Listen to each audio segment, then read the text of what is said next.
What is up, YouTube? My Cowboys family here, bringing you guys the latest update on our very own Dallas Cowboys. And of course, as always, thank you so much for joining us here tonight on the fanliest of Fridays. And our Cowboys decided to say, well, we got a little bit of something going on for you guys today. So definitely going to have some news and info and updates tonight. Of course, we do have some things to touch on, but on your way in, take a second to hit like, subscribe, hit that notification bell, follow us on all social media at MyCowboysFamily, and hop in the Discord. Link for that's in the description box down below.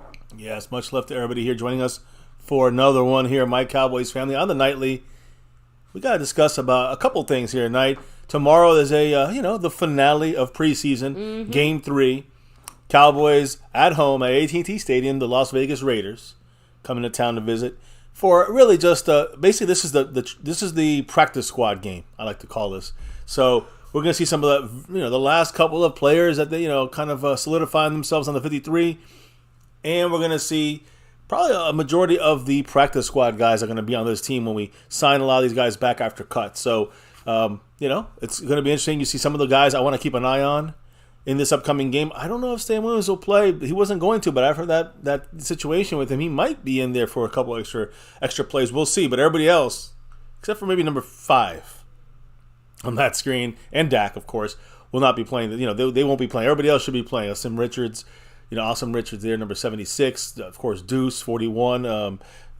Marquise Bell, and many others. We'll talk about that and more tonight. More meaning that number 5 right there, or number 15, whatever number he's going to be. Trey Lance, traded to the Cowboys. We'll talk about this, of course, here tonight. I want to know what you guys think. We have a poll in the chat, so make sure you answer that, A, B, C, D, or F on this trade. We want to hear what you guys think. Now, as we open this up, we got to shout out the man repping the whole thing here, back-to-back weeks. And I'm talking about the sponsor of the week and the Cash App King. It's no one other than the man that you know why he's here, baby. Snug X. Yeah, Snug X in the house. Much love. As he is in the top spot on both those boards for 2 straight weeks. We have Marco Seppian with the 53 points there, and Isaiah Land, I think, there for Mr. Marco Seppian on the Stream Boss. Mark's also in the lead currently on the overall board. If you look right up above there, he's in first place. You see Ron the Don Smith entering that star-level membership on our earlier stream tonight. If you missed that one, it's all about the Trey Lance trade. Much love to everybody in the house here. I know you got Jason Renfro. He's the 3-peat guy right now on the gifting memberships. He only has 1 this week, but that's enough to have the lead. And the 1 gifting membership means that Jason Renfro is going for 4-peat. 4 in a row. We'll see what happens if he holds that down. And when it comes to the leader on the Cash App side of things, baby, it is Jason Renfro right now, currently in the lead. I think he's got let me see. I think he's got $1 holler in there for the Cash App. So we'll see what happens as the week continues. And the weekend now is upon us. He's close to solidifying all the boards with just one on it. So, anyways, that's it there on that side, and there's other ways we can discuss on how you can help out the channel here, and that's super chats and gifting memberships, jumping in the membership, all those different ways. The thanks button, and there's 4 other ways. Kind of more Cash App King kind of on that side of things. Yes, and of course you do have the Cash App money sign MyCowboysFamily, the Venmo at My-Cowboys-Family, the regular PayPal link, and last but not least, the Streamlabs link, which lets your comment show up on screen just like a super chat. Yeah, and we want to also remind everybody, the man staying skeptical has a special raffle going on here, literally this weekend, this Sunday. You do get an extra bonus entry. And speaking of some star level players in the house, we got Ron the Don Smith with that $2 holler. And he's in second place currently there behind Mr. Marco Septon on the overall board this week. What did the Don have to say, What's baby? up, Ron the Don? He said, I love the trade. Go Cowboys. So, he put that A on that vote over there. Make sure you guys don't forget to vote on that as well. Yes, and of course, let me go ahead and do some shout-outs here in the chat in just a second. Yeah, because I did want to, I wanted to shout out our star level and silver level members, which it is a Fan Friday, and that's what we do. Of course, everybody in the star level gets the shout-outs every night here at My Cowboys. So you guys really run the spot here. We got to shout out the silver level members on the Fan Fridays. Much love to Marissa Sparkle. Much love to Mr. A. Lavelle. I think that's everyone actually right now. I think Bobby Bottles might have dropped out on that. I think he fell off of that. So we have those people in the star level. The silver level. Then we have the star level membership family here. Of course, Mr. Lincoln Kane, Jason Renfro, Skeptical Fan, Top Dog Dwayne Broussard, Andy Potch, Mary Alvarez, and Ron the Don Smith. The newest, the latest, but don't call it a comeback. Thank you so much to all of our star members, all of our members, everybody here, chilling, hanging with us as well. Yes, now we can do the shout-outs, baby. Everybody in the house. And let me know who is in the house tonight. We have Stephen White, hello and hi. Spoony Dog, much love. Remy Solis, hello. Asmodeus, representing. Rolando Rodriguez in the house. What's up, 808 Cowboy? Of course, the man, Ron the Don Smith there. Don. We have Texas Bred Cowboy 83, much love. Yeah, even the Eastside Herald had to come through. He's like, oh shit, some real Cowboy stuff is going on. Some real football stuff going on. His favorite. 6'8", what's up? We got Resin in the house. And yeah, you definitely have the impression of what you could see in the future for the Cowboys. A few different directions they can take that, right? We have James Hurr in the house saying, he's not a fan. He says it's a stupid-ass trade. So, so I'm just saying, we have a range of opinions We'll explore this a little bit deeper than we did earlier, but it will be quicker tonight. Now, on this side G in the place to be. We got Dirty South, Dan, hello and hi. Big DZ83, much love. Rolling back a little bit. Skeptical Fan, always staying skeptical. Retro Scotty, Ramon and Emily Jones, much love to you. Welcome back. Snug X, of course. Snug. The sponsor of the week himself. Why. Cameron, hello and hi. And yes, he's definitely at a nice young age to continue to hopefully be developed. Landlord from Wakanda, hello. Thomas Garrett, the Superior Garrett. Grimbot, Freedom First. Let me come back down. Zam DFW, what's up? So, let me see. And yes, Snug X did get them. All good. Give us a second. We still got that percolating behind the scenes. Just has been very busy here. So let me go ahead, hand it back off to Mr. MCF, and we'll go ahead and get rolling here.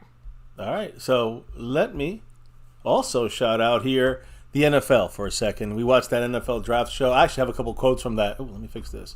Have a couple quotes. Have a couple quotes on that from the Roku special that was released. What was it, today? I think, right? So pretty interesting. Little behind the scenes. We almost got through it all, and we'll be bringing that up here in a minute. So NFL did a great job on that. It really took us behind the scenes, and we got to see a little bit of what the Cowboys were doing, but literally like with the first pick and that third pick and everything building up to and around it. So that was pretty impressive. Anyways, as we talk NFL, when we start with the NFL, we're starting with the Terry McLaurin situation in Washington. He suffered a turf toe injury on Monday night when they beat the Ravens. And currently, he's uncertain to be able to play for the regular season opener against the Arizona Cardinals. McLaurin is going to be working to basically for the start of the season, but they know it's too early to say if he's going to probably make that game or not. He's probably not going to be there. He's probably not going to make it, in my opinion, when it comes to getting in there for that week one start and pushing it to get on that field against the Cardinals to start the season. It's a multi-week injury, this kind of injury, a turf toe. It's a nightmare usually. We know it. We've had our own receivers going through it. This could be an all-year on and off thing as well for Terry McLaurin, kind of like a plantar fasciitis and that kind of stuff. So it's going to be interesting to see what happens. Oh, stop the presses. We got Resin dropping that $10 holler right off the bat there. Boxing out Skeptical fans $2 holler right before that. No, Skeptical dropping that too for you. Much love the Skeptical fan as well. Maybe thumbs up. A classic Go Cowboys. What did the man? Yeah, I would say, what did the man Skeptical have to say? And then what did Resin have to drop? Thank you, Resin. Appreciate you with that $10 Cooper Rush holler. Yeah. May I point out, saying third string now. If it works, great. If it doesn't, it costs us a 4th and not 3 firsts. It's a great trade. A+. And again, that's just one of obviously what I feel like are the many reasons I did vote A. No surprises there, I don't think, if you were able to join us during our earlier stream. I believe Mr. MCF also probably voted an A. I did vote an A. If I'm speculating here, for a lot of reasons, like you said, we'll be touching on a lot of those. We were able to kind of, actively get our initial first thoughts out. And I have to admit, still feeling very, very similar. You guys brought up a few good points as far as maybe on the other side of things.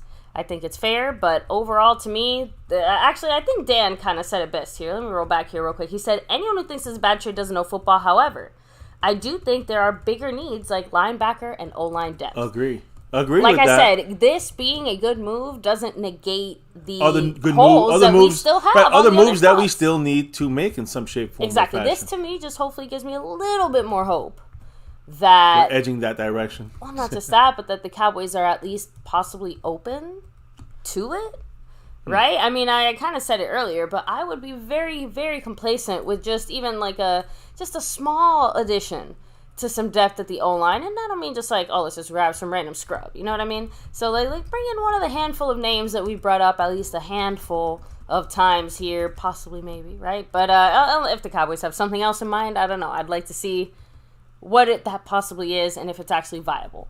But we don't take much to make us too happy here, right? I'm gonna NFC, what's up? What's up, NFC in the house? Much love to him. Listen, if it's the way I look at this is Trey Lance is not worth what the Niners, we talked about it earlier, what they trade up for. They gave away like 2 first-rounders, 2 second-rounders. They gave up way too much. I think a second-rounder and a third-rounder. But the point is, they gave up way too much. Trey Lance is not worth that. He's not worth being picked 3rd overall in the NFL in any draft. But I think he's more than worth the 4th rounder.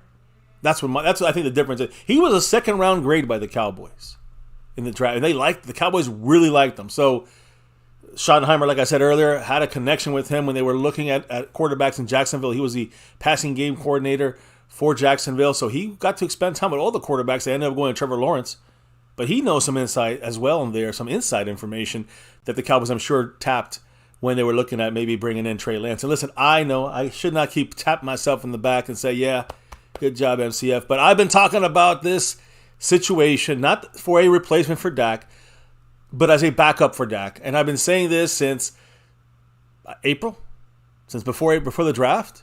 I've been saying this, and nobody's really talked about this until more recently when he was demoted to 3rd string by Sam Darnold jumping over him and taking over that 2nd string spot. So that's when I said it the other night. I said this is the chance for the Cowboys maybe make a move on this if they really wanted to, but I doubt they will. And then boom, they did. So surprising in that sense, but not surprising from my viewpoint, my personal viewpoint, that I think this was a great move for the Cowboys. It's a win-win either way. Yeah, I'm going to read 2 more comments real quick. And then we'll get back on track with NFL news. But I'm going to lead up to this. Rich just got exactly. He's like, some people in the Cowboys Zone forums are saying Greer was better than Lance. I have no idea why they were slobbering all over him. So. Hey, listen, if McCarthy gave up on Will Greer, there's a reason for that. I think there's a bigger reason for that than Shanahan giving up on Trey Lance. Now, James Hurst said, from what I remember, what first-round quarterback in the last 10 years that was traded actually panned out, but I think I lean more towards the skeptical side where he's like, I'm happy the Cowboys at least are trying to do something to better the Cowboys. I agree, and also you gotta remember he has only 8 games under his belt. I don't know if that's enough of a sample size to say he's a failure. I've seen Aikman have bad 15. He had a bad 12, 13 games. Not even that, but when it comes to quarterbacks,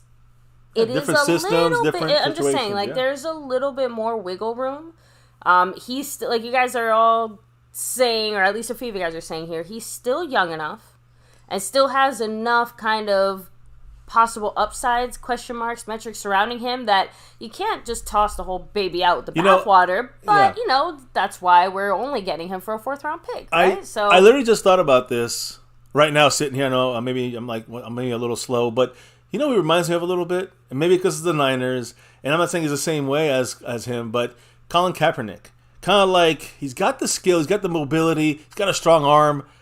Can you work with what he's got? Listen, with the Niners, we all know he was not that good of a quarterback, but yet they got to the Super Bowl. I'm just trying to say, if you use the guy right, you have a possibility, and a new change of scenery is a guy that maybe has a high upside. Worst case is he's a backup, which is the reason we got him on here for a 4th-round pick. Can you draft a 4th-round pick with that first and second round grade nowadays? Very difficult. You got to go for quarterbacks like that. You got to go earlier. Quarterbacks will go before their grade is actually supposed to be, because of the need of position, to hope that you got something it's going to really lead your team. It's a well-designed risk. Great job at the Cowboy front office. We bag on these guys all the time, and we will continue to when they fuck up. This one is a good deal by the Cowboys, in my opinion. If it fails, it fails. You got to risk sometimes. You got to go take aggressive moves, and you got to make a move for something that could help your team in the long run. The bigger picture. Anyways, we'll get into that and more. Trust me, we're going to talk about this deeper. You guys want to stop me and talk about that? Well, dropping the love, we definitely will answer the question like Ron the Don Smith. We Appreciate will be it. Obviously kind of loving that trade. Coming back to it here in just a minute, but there is some other NFL news, a few tiny things we wanted to touch on as well, because obviously the Cowboys are not the only ones out here to shenanigans. We like to get rid of the other news first, right? The other stuff there. So anyways, turf toe for Terry McLaurin from the Washington Commanders. This is relative to the Cowboys because we play them twice. Mm-hmm. I think it could be something that it sounds like it could be an issue throughout the whole year. So that's a thing to look at when you lock him up with Stephon Gilmore against him or Trayvon Diggs, and he has a little turf toe issue. We have the upper hand. Going to remind you all, in I think 2015, right? Lyle Collins missed basically an entire season because of turf toe. Correct. So, and when he did play, he was banged up. He was very not himself. So, when he tried to play, it was a struggle. So, good point there. Now, Jerry Jeudy, another receiver in the NFL, expected to miss several weeks with a moderate hamstring injury he suffered in practice yesterday. So, again, another receiver for them. Yeah, and then those hamstring injuries are always tricky. Yeah, they also can be something that lasts the whole year. Seattle Seahawks officially activated safety Jamal Adams. Remember Jamal Adams? He's going to come to the Cowboys like he had the tattoo. He's officially now off the PUP list for the Seahawks, and he's past his physical. So he's ready to make the team there. And the Bengals, the former Cowboy here, Terrell Basham, the Bengals waived Terrell Basham, defensive edge rusher. Now, I will say it was we weren't the only big deal in the big trade in the last 2 days. Isaiah Simmons from the Cardinals was traded to our opponent, the New York Football Giants, our NFC East rivals, for a 7th-round pick. And this 7th-round pick is for next year for them, the 2024 draft pick. Because Isaiah Simmons, I think that's another value pick, and the Giants did a good job in getting him out there to get in some of that rotation. The Cardinals declined his 5th-year option this offseason, which means he's scheduled to be a free agent next offseason. Isaiah Simmons is in the last year of his contract, and that's probably the reason why the Cardinals traded him to the Giants for a 7th-round pick, a cheap price to pay for a guy who has that overshown kind of feel. He has that overshown kind of thing to him. Even hasn't been used that well in Arizona.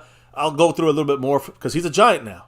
But first, I got to talk about the Giants here, repping that star for everything in the chat, like Resin with that $2 holler. Ooh. And Snug X, you know why he's here. Snug X in the house with that Cooper Rush $10 bomb. What do these two ballers have to say? So first of all, Resin with the $2 holler said, "Hope Terry isn't hurt, even if he is a rival." I agree. So, no, we never want injuries, and we never want bullshit reasons on, "Oh, you guys only beat us because we were missing our." I don't want to hear that. Yeah. Right. I'm actually still kind of salty about how last year's games against the Eagles went, just because, they were missing their QB the one time, we were missing the QB the other time. It's just like right?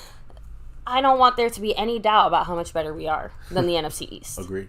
So, and again, we want Terry McLaurin to be healthy, but I'm just letting you know, guys, that there's a chance that he might be banged up, and we're hoping he can get through his injuries. But we talk about other teams. We went to Jerry Jeudy from the Denver Broncos. We're not going to see them. We just got to give you the roundabout on the NFL. We try to do our best on that. Snug X, by the way, rolling through with a $10 holler. Also putting some respect on that Cooper Rush name, right? He said just showing some love. Although we have some other stuff behind the scenes here that we got you, Snug. We kind of keep getting sidetracked here a bit. But Snug X also has maybe some Cash App love. Oh, did he?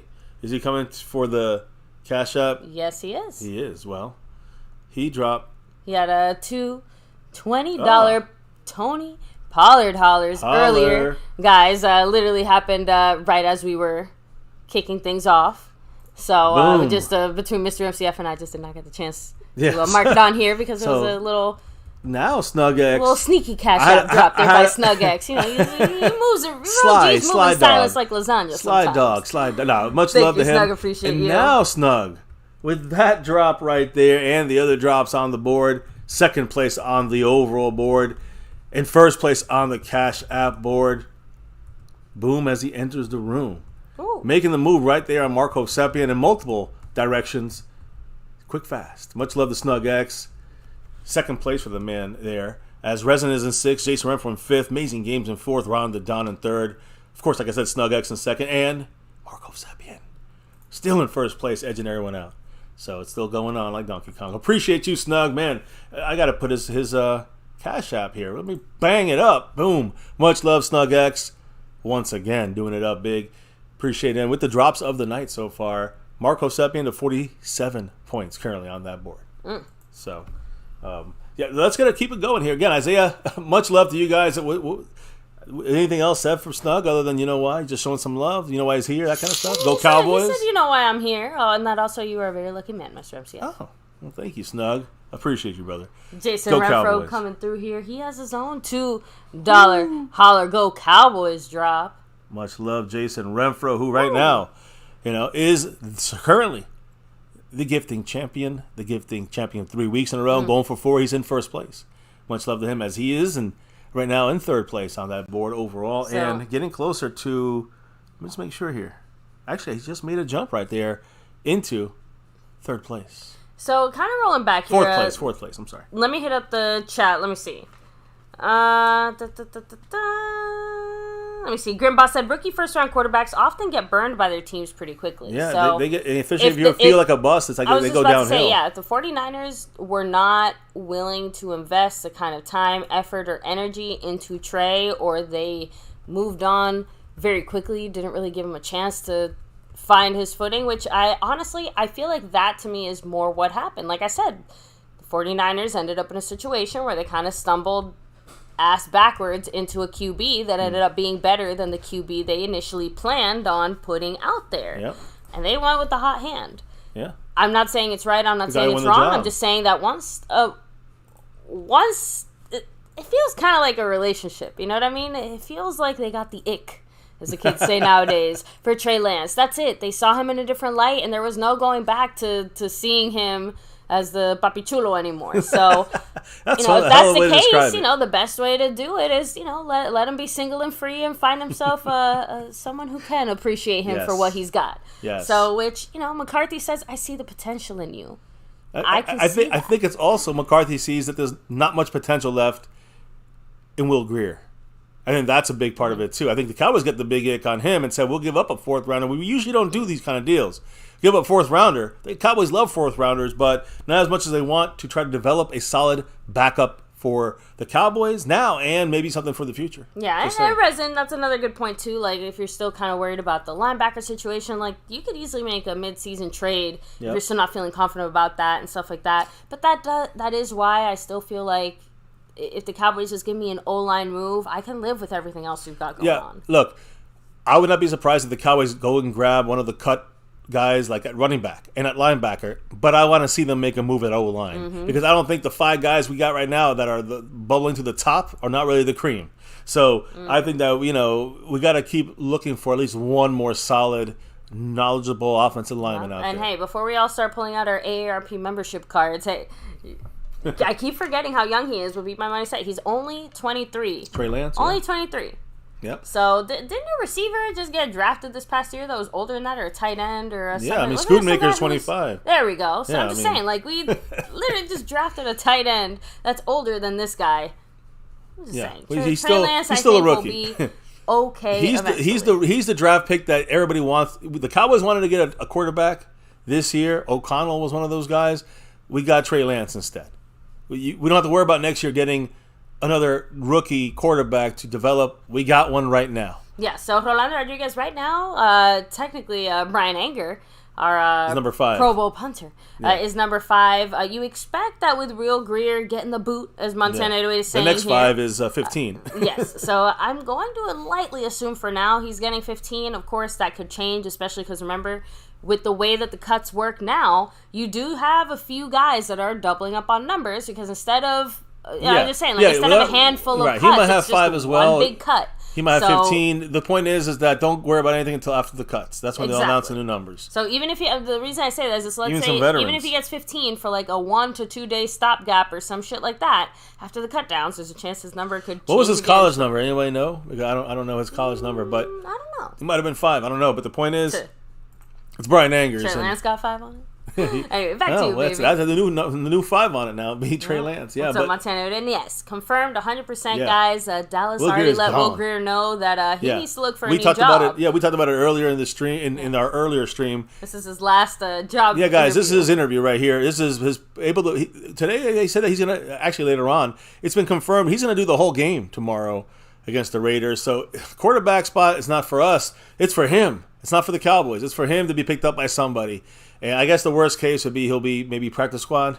Maybe he's not even part of our future anymore. Either way, it's Trey Lance is their 3rd, and he'll be number 2, I think, sooner than later. But let's finish up some other quick news NFL-wise, because I think this Isaiah Simmons was kind of the top news and trade-wise until today's Trey Lance. Mm-hmm. And I like the Trey Lance one more because I've been talking about this for 4 months. So to me, the Trey Lance one, it actually hit.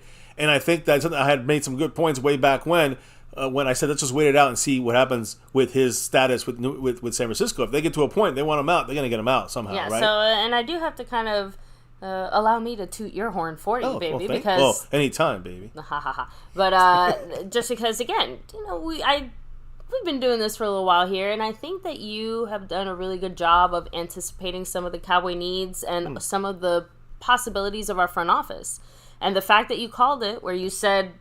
that he would fit what we're looking for, be a good move, not be a price that the Cowboys couldn't afford or be willing to pay. You know what I mean? It's like the Goldilocks type of situation the Cowboys tend to like. The Cowboys drafted a 4th-round Trey Lance. Mm-hmm. That's what we got. We trapped for a 4th-rounder and a little bit more money, I guess, on the cap, but it's worth the risk.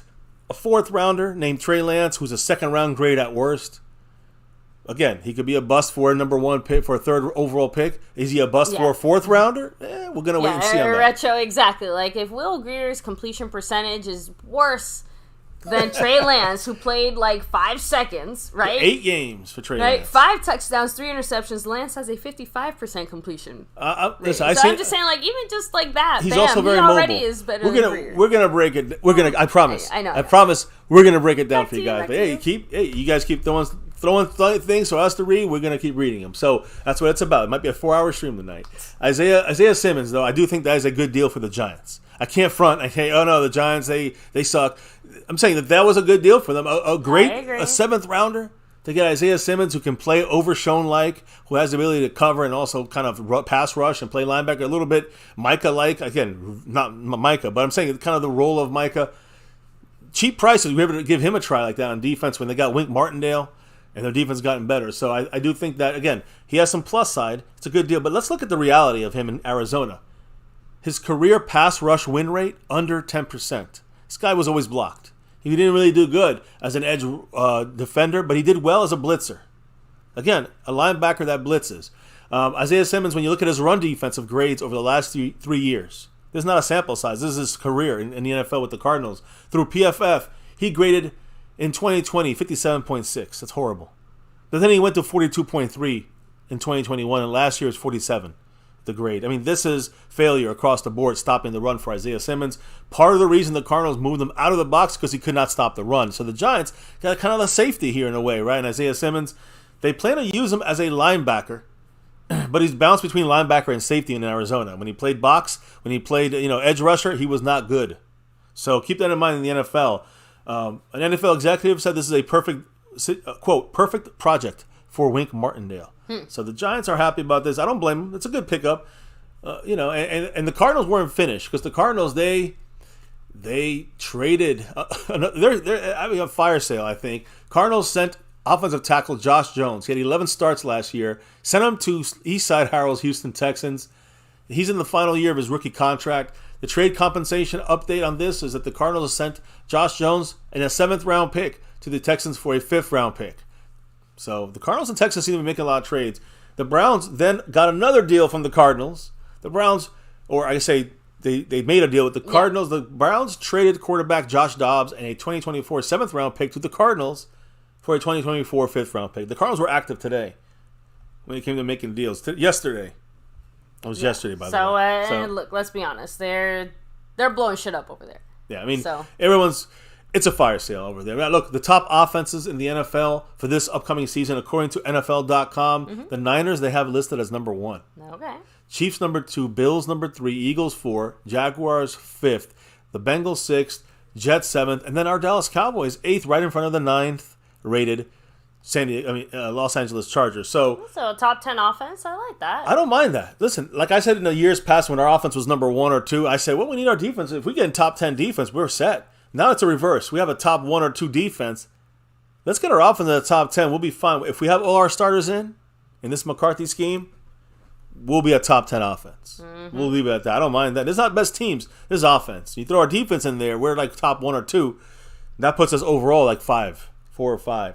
So now, I do want to say that as we lead into this Trey Lance discussion, it's coming, guys. It's here right now. Actually, and Resin, the $10 million hit is next year. Remember, he was the first-round pick, so the way that his contract structure next works. year is $6 million, and then the year for that it's about $20 million. Okay. 20. I think I said 13, but it was like $20 million when you look at where the 5th-year option is going to be for quarterbacks in that year. So get ready for that. Again, the Cowboys have to decide before 2025 is what the deal is here. So anyways, look, the point here is when it comes to Dak Prescott, Stephen A. Smith today said, quote, when it comes to the Dak Prescott era in Dallas, this is on First Take, he said, quote, it's a failure, end quote. Okay. That's what he said about Dak Prescott. But the top 10% of quarterbacks that, of quarterback fault interceptions, all right, which are the best quarterbacks that have, again, picked, but it's not their fault. All right, a bad route, a drop pass. Number 1 is Joe Burrow, 34.3%. Number 2, Justin Herbert, 37.1%. Number 3, Mac Jones, 38.5%. Number 4, Dak Prescott, 39.1%. Then there's a big drop there. Hurts. Yeah, then it goes down to number 5, Deshaun Watson, 42.9. Mahomes, 44.6. Andrew Luck, 7th. This is since 2016. Let me make that clear. Alex Smith is 8th, Danny Dalton 9th, and Tyrod Taylor 10th. Point here is, Dak Prescott is the 4th, I guess you could say, least to blame on his interceptions. In the sense of since 2016, since Dak's been in the league. Burrow, Herbert, Mac Jones, and then Dak Prescott. Their interceptions have been, a lot of those have been caused by the receiver or another factor that's not the quarterback's fault. Let's just put it that way. So I don't think this is a failure yet. We're still in the midst of Dak Prescott's kind of time with Dallas, and I think that if he has 2 more years, still a good chunk of time, and if he has more than that, then obviously we're still in the middle of this Dak experiment or experience or whatever you want to call it. But now we have to talk about the guy who's now going to be eventually the number 2 guy for the Dallas Cowboys at the quarterback position. A guy I've been talking about for a while, saying if there's a way we can grab him, this feels like it would be a draft pick for the Cowboys at quarterback. And I guess Jerry Jones been listening. Stephen Jones been listening. He goes, today, this guy here went from the Niners to the Cowboys. So the Cowboys, of course, now we can talk about this. Trey Lance and how he fits the Cowboys. The Cowboys traded a 4th-round pick to the San Francisco 49ers for Trey Lance. Now listen to this. This is really interesting here. I'm going to go through some interesting stuff you might not know about Trey Lance. After dealing with a pandemic-shortened final college season, he had injuries. There was some bad timing. He has not had the proper time to truly develop in only 2 years in the NFL, in his career. Yeah, it feels like a constant case of something going on. Of something going wrong. 2 short years in the NFL. He's a risk worth taking. It's a low-risk, high-reward situation for the Cowboys. He could potentially be the ideal, perfect backup to Dak Prescott.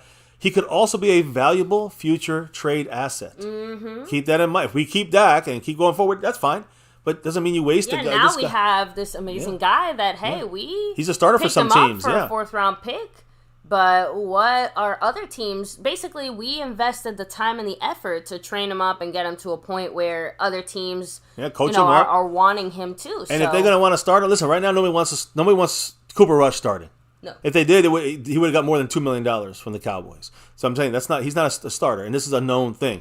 Trey Lance could still be a starter somewhere in the NFL, especially if he does well with the Cowboys. So we'll see. But it's still a risk worth taking. Everything's a risk, but this is worth taking. At first glance, this seems to be a win by all sides. I mean, the Niners got rid of their third-string quarterback. Just putting it like that, you don't think about the big loss they took and trading up half their picks to get him. That's a loss for the Niners, no matter how you slice it. So we got to win here because we got a guy who has a second-round grade, the probability that can probably solidify into a strong backup, and that right there is worth a fourth-round pick. I know some people may say, it's extreme. It could keep your season alive. I don't know if it'll happen this year though. He's still developing, and again, he's young, like we discussed there a little bit here. But the Niners got a fourth-round pick, an important, well-used pick. Fourth rounders are definitely not ones you want to throw out. So fourth-round pick, to get for their third-string quarterback, a guy that they wanted to find a way out of. They had Darnold as the number 2, and they got Purdy as the number 1. So the Cowboys acquired a high-ceiling developmental talent that now they can easily focus. Mike McCarthy can now put his effort into developing not Cooper Rush. His ceiling has been hit.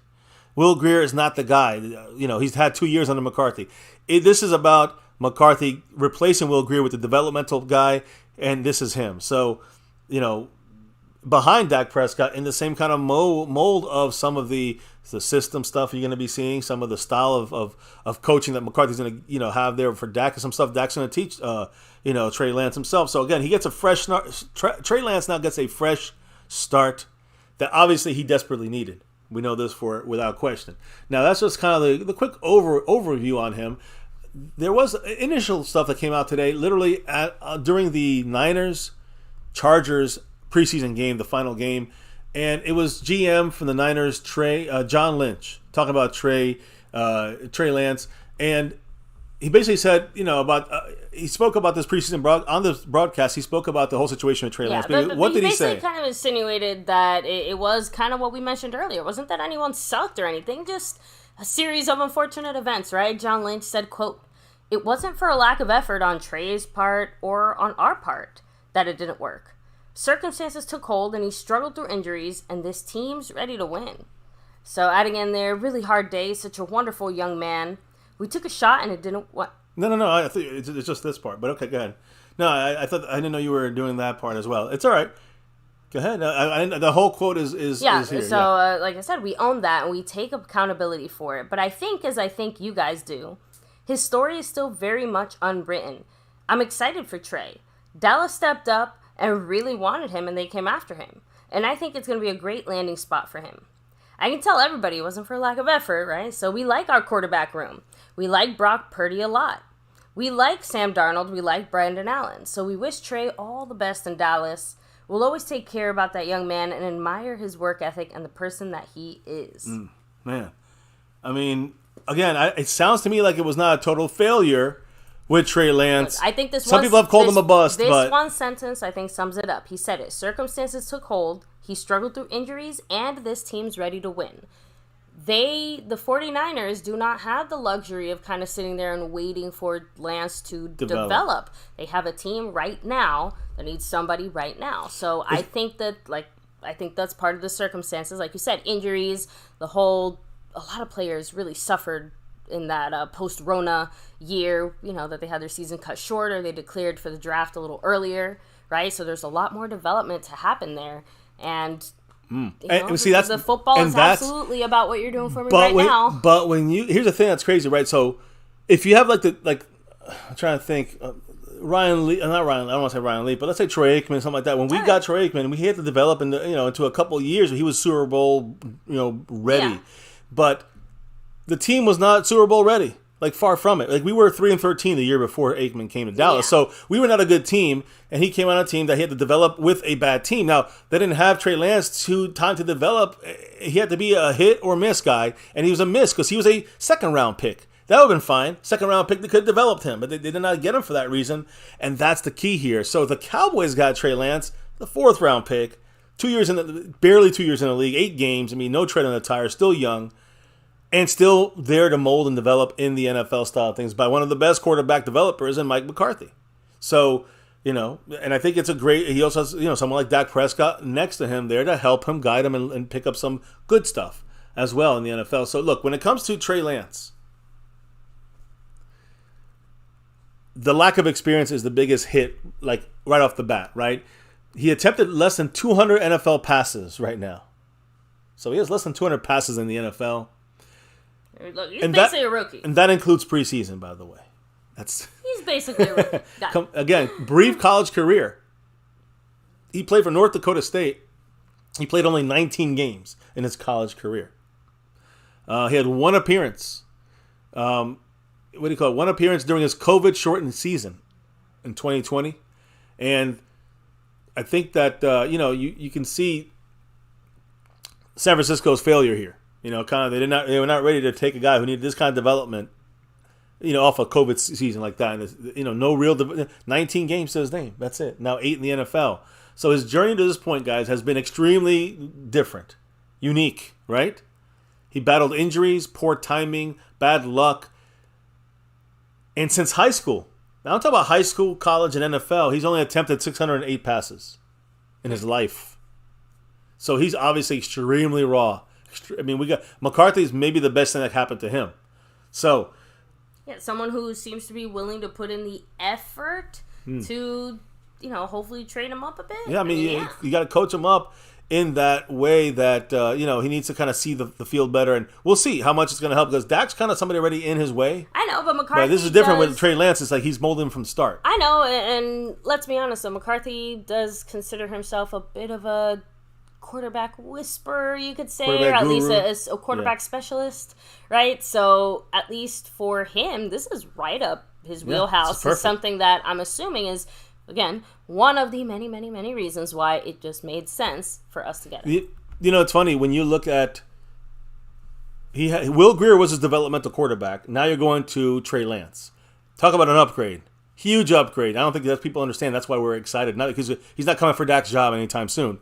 But we're excited because imagine how excited McCarthy must be taking a guy who's a first or second round graded talent quarterback instead of a Will Grier, who's a fifth round, sixth round graded quarterback. And a lot of these guys we're looking to draft, like O'Connell and others, they were fourth rounders and fifth rounders. Trey Lance is better than all of that, and you're getting him for a fourth round pick. So again, when I say better than that, I don't mean he's going to be better than that in his career. I'm saying he's better than that in the sense of the ability to mold him into something more. He has that talent from the root there. So from the get-go. Nefertari Rogers. Nefertari in the house. Much love and welcome. Welcome to the family here in MCF. Appreciate you. So, again, he's also 23. I want to reiterate this. He's 23 years old. The 33rd pick of this overall draft, not just Schoonmaker in the second round, but then the 33rd pick was Will Levis. Right? I say his name wrong. He's 24 years old right now as a quarterback. I'm just saying. So, obviously, Trey Lance had a lot of time to develop. And still early in his developmental curve and his trajectory, right? Especially when you add in there the lack of overall experience. This is like a guy who's barely even played high school and college when you look at it all together. So he's in a new world here in the elite level in the NFL. He has the ability to, from my opinion, to become the ideal backup for Dak Prescott. Now, what's his measurable? This is numbers. 6'4", 225 pounds. All right. So he's 6'4", 225. He brings a dual threat skill set with prototypical size, a very special arm talent. I've told you guys that he is. If you've seen some of his clips, you'll know what I'm talking about. At 19 years old, he was one of the most dynamic players in college football. He threw 28 touchdowns and 0 interceptions while rushing for almost 1,200 yards rushing on the ground, 14 touchdowns. He had a 92.0 overall grade. Only trailed Joe Burrow and Justin Fields among the FBS and FCS quarterbacks. So dominating numbers in college. For the short span he had in there, he was able to create big plays inside and outside of the offensive structure, which is a big reason why a lot of people thought he was bumped up to a first-round prospect. Dual threat is major there. That kind of talent does not disappear overnight. That's what I'm trying to say. That's my thought process on this. Injuries and some of the situations when it came to limited practice, limited game time since he arrived in the NFL. We've only seen glimpses and just brief little visions right now of what he can do at all in the NFL. So we'll have to really see what is the true accurate depiction of his ability in the NFL. We have to see that. We have not seen that yet in 8 games on the field. The Cowboys I know I'm happy about it because if I was mad, I would be mad if the Cowboys wasted one of their draft picks. This is a low-risk, potential sky-high reward. If Trey Lance fails, it cost us a day 3 pick. Late 4th-round pick. You could call it a 5th-rounder. However, if he develops into be able to play NFL football and be able to be a very good backup for Dak Prescott, which I think would happen, he would become not just who knows for the future with the deals with Jerry Jones, I know, and Dak Prescott, but easily get back more than a 4th-round pick. If all fails, let's say Dak's the guy and he develops well and Cowboys roll with Dak Prescott. We get a 4th-rounder. We get a higher than a 4th-rounder for a developed quarterback that's ready to play now. Think of a Jimmy Garoppolo or something like that, and that's right? why I said that, the Cowboys taking the time and the effort to invest in Lance, it is a win-win pretty much all the way around, whether we decide to hold on to him, right, in whatever capacity that is, as a backup, as a starter, it's almost irrelevant, right? Yeah. Or if we do decide to move on to greener pastures, the whole point is that we just spent all this time and effort developing and growing him. He's going to look better. There's going to be hopefully a higher interest, and depending on the team that's grabbing him and for what purpose, I'm not saying we're going to get necessarily a tit for tat equal worth, but there's definitely a potential here to come out on top. If let's say we get a 4th-round pick for him, it'd be more than that if he's developed well. True. It'll be like a 2nd-round pick, but the key, maybe even higher, maybe a 1st-round pick. The point I'm trying to say is, I was just kind of saying that more as what would be the baseline for us to consider a quarterback that's going to be wanted. So. That's worth a lot. So the thing is, what we're going to do with Dak, and that's the bigger thing. And look, Dak, he will stay the quarterback as long as Jerry Jones will keep him there, and I have no issue with that. I just think that Trey Lance now has 2 years of not having to worry about necessarily coming in there and taking over the reins like he did in San Francisco with the pressure of being a 1st-rounder. Now he's a quote-unquote in Dallas. To me, I call him a 4th-rounder. That's what we got for him. So 4th-round quarterback has a lot less stress. So look, if he has the ability to show us what he had in college, if he could give us some of that and this means he would be a perfect backup to Dak Prescott. And that's what we would be having in the meantime for the next 2 years, a great backup to Dak Prescott, at the same time developing him for the future, not just for us possibly, but almost more so for another team to go trade a 2nd or 1st-round pick for him if he develops into that kind of quarterback and we still keep Dak Prescott. So that's all it does. It's the worst case scenario is we lost a 4th-round pick, an early 5th-round pick if you really wish to be called. Cooper Rush has proven to be a very solid backup, don't get me wrong. But there's no upside left. We know what he can do. That's it. He reached his ceiling. Cooper Rush.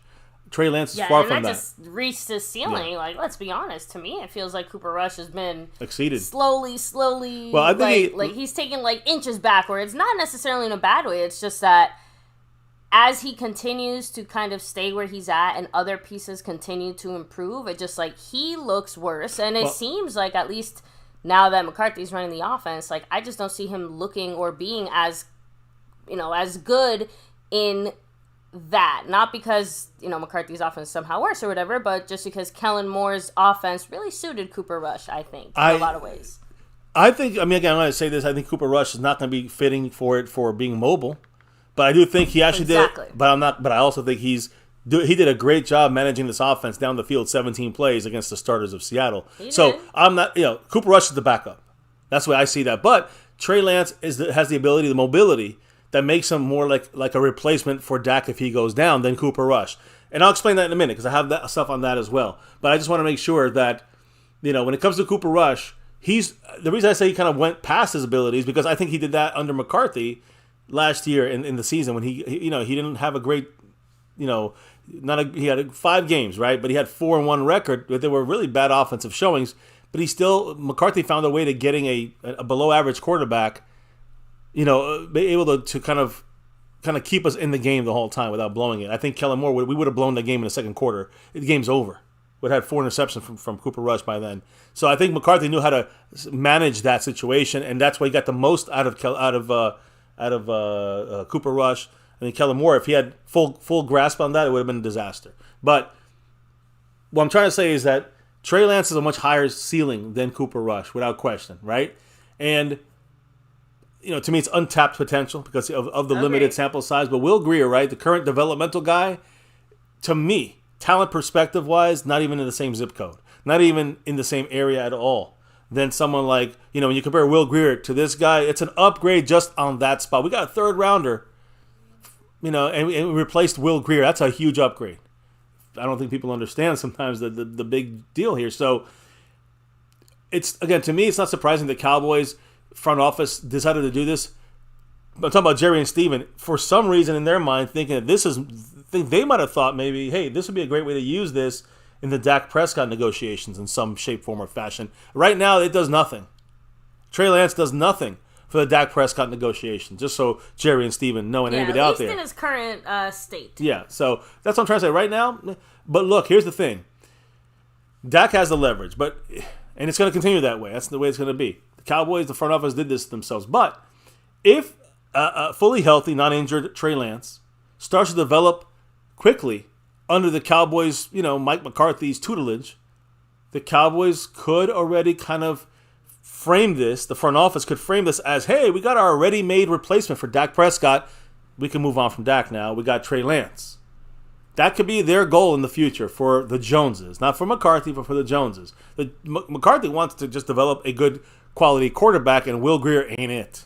So Trey Lance is the next guy he's going to tutor here. And I think it's going to be a whole different situation when you got a Will Grier who has fifth or sixth round grade, and Trey Lance is a first or second round grade. So I think that's a huge difference there. So we'll see. But right now, I think that Dak right now is a top 10 to 12. Some people say he's 15. He's a top 10 quarterback, I think, pretty much. Some people say maybe 12th. All right. That's hard to kind of catch up, and Trey Lance is not even close to being Dak at all, in case you're wondering about that. So don't get excited. Some people out there, the Dak haters, Dak's ain't replaced. Calm down. He's not going in. Dak's going nowhere. The Cowboys are in a perfect situation, in my opinion, to take this kind of risk. And the perfect team to give Trey Lance a real chance to kind of get back on track in his career, right? Without any real pressure now. He has no pressure. So he has no pressure. He got one of the better, I would say, quarterback gurus out there in Mike McCarthy. And I know people are like, well, this, the Cowboys, if you want a big headline, you could say, hey, you know what, let's, Dak's getting his, a lot of people are going to tell you, Dak's on he's being aware now. He's on notice. We got Trey Lance, we're going to take your job. That's the fools say that out there. I would say the ones that bank only on that, the ones that title their videos with that, those are the people that are not too smart about football, about the Cowboys. They don't understand how much of an upgrade Trey Lance is for Will Grier. But they don't understand how far back Will Grier is from Dak Prescott and even Cooper Rush. Who's the more talented guy? Of course, Trey Lance is more talented as an athlete than Cooper Rush. But who's the better quarterback right now in the Cowboys system? Cooper Rush. So take a breath, guys. I love this deal not to replace Dak. I love this deal because this gives us a lot of opportunities with our roster. It improves our depth chart in our quarterback room. And we got a guy who you never know what he could develop into in the future for a trade piece or a backup to Dak or maybe more. Who knows? The thing is this, guys, that doesn't make the headlines. So now, if he becomes an asset, again, you can also put him in as, could he be a gadget player at times? He has the ability to do that. You can put him in for some plays, a backup quarterback, of course, trade bait, eventually a compensatory pick if he leaves us. If he's good, if he's that good and we let him go, we're going to get a third round comp pick there. Or maybe a starter one day if we let Dak go, right? So again, all of this is possible only because of a fourth round pick. You guys understand why it's there's a lot of possibilities, but hey, worst case, we lost a fourth rounder, right? So to me, it's a very aggressive strategy that has helped the Cowboys this year. Like I said, Gilmore, Cooks, and now Trey Lance. But you know who else has been doing that, baby? The Giants did it just the other day with what's his name from the Cardinals. The Eagles have been doing that for the last couple of years. I'm just saying, like, our division rivals have been doing this and putting together Super Bowl rosters like the Eagles have, right? So the Cowboys are kind of following suit and being a little more aggressive as our NFC East rivals, which is good to see them at least learning for once. It is kind of crazy when you consider the fact that the best teams on the NFC side Right? You got the 49ers, you got the Eagles, you have us, the Dallas Cowboys, but pretty much every other team on this list, there's like very few of them. Why the heck is the entirety of the NFC East here? like I'm just saying, we can't even just enjoy having this type of dominant team. No. We gotta beat back the entire fucking division. Well, you know what? I like that. Look, that. Iron sharpens iron. Yeah. I just find it a little funny that while the entire rest of the NFC sucks so bad right now, the NFC East just said, "Hold up, hold my beer. We got you here." Because didn't the entire NFC East appear in the playoffs except for Washington? Yeah. So there you go. Thank you. So look, here's the thing. I'm going to say, kind of finishing up some Trey Lance stuff, and then I want to hit up the chat and see what you guys are saying. But Trey Lance under contract for at least the next 2 years, maybe 3 if we take the 5th-year option. But he's under contract for the next 2 years, this year and next year. Cowboys have a developmental quarterback now for the next 2 years that takes the Cowboys away from saying we have to get a quarterback in the draft next year. We need to get a quarterback in the draft next year. The Cowboys wanted to select a quarterback in this last draft. I talked about O'Connell and others. It never worked out. The guy never fell to them, right? But we got Trey Lance in a similar price. That day 3 pick for a quarterback, we got Trey Lance for, ahead of schedule, and we got him for at least 2 years. Not the full 4 or 5, but hey, usually at the 4th rounder, you get him for 4 years. So we got him for 2 strong years, maybe 3, maybe more. We'll see what happens. But let me explain. I think this is important as I kind of finish the Trey Lance. Listen to this. What do you think about this? Yeah. What he brings that you cannot get from other backups, all right, on depth charts is this: the confidence and the consistency, basically the confidence to consistently attempt the needed throws down the field. Trey Lance will do this, whether he throws interceptions or not, but he goes and it definitely goes down the field. The arm talent to potentially make those throws viable. So now you can use this guy. You wanted the ball in this spot. If he has that arm talent to be able to get the ball there, if McCarthy can get him right, that is a major step as a very solid backup. And the mobility to stress the defense in uncomfortable ways, make him moving around. He can get out the pocket. You don't know if he's a run or pass. Now you have a little more control if you're the quarterback. McCarthy's going to try to get the most out of his skill set, and that's going to make him a solid backup quarterback. He may never. Again, we don't know. Okay, what can he bring to us still with the Cowboys? We don't know those are the things that he possesses. We know he has those 3 abilities. What else can he bring? We don't know yet, right? But the ability to consistently get off completable passes on a down-to-down basis, that's big, guys. The results for him have been right now. That's the thing we still need to see from him. That's the thing. If we could get that from him, we can get McCarthy to get him to get to that point that he can be get off throws that are completable passes down, but not just a good stretch of a couple. There's every down stacking those. That's where we'll see his growth, I think, in the next couple of years. The results have been poor, but we haven't seen more than 8 games of Trey Lance on the field, so we can't really say more than he has gone through his learning curve yet. Still going to learn the next 2 years under McCarthy and behind Dak Prescott. Now, I will also say one other thing here. Actually, a couple other things when it comes to Trey Lance. But the chances of Cooper Rush, let's take Cooper Rush, our current backup, attempting these kinds of throws that Trey Lance will be able to complete are not good. Oh, Mary Alvarez in the house with her monthly message. What did the great Mary Alvarez, star-level member, much love, say? Mary, with that 7-month membership message there. She said, "Hello, MCWMCF and everyone. Hope everyone's doing great. God bless you all. My thoughts on the trade, I personally really like it. It gives the Cowboys an opportunity to develop him in case it doesn't work out with Dak. Exactly. Or, or even just to be the backup that's what I'm saying. To Dak. Backup to Dak, or he can be, he can save our season in a situation where, let's say next year, if something happens to Dak for 4 games, then we got him there. We don't have to worry about adjusting that's what I was going to say. We don't have to worry about adjusting our offense anymore like you would have to do with Cooper Rush. Much love, Mary Alvarez. Appreciate you. Much love to you.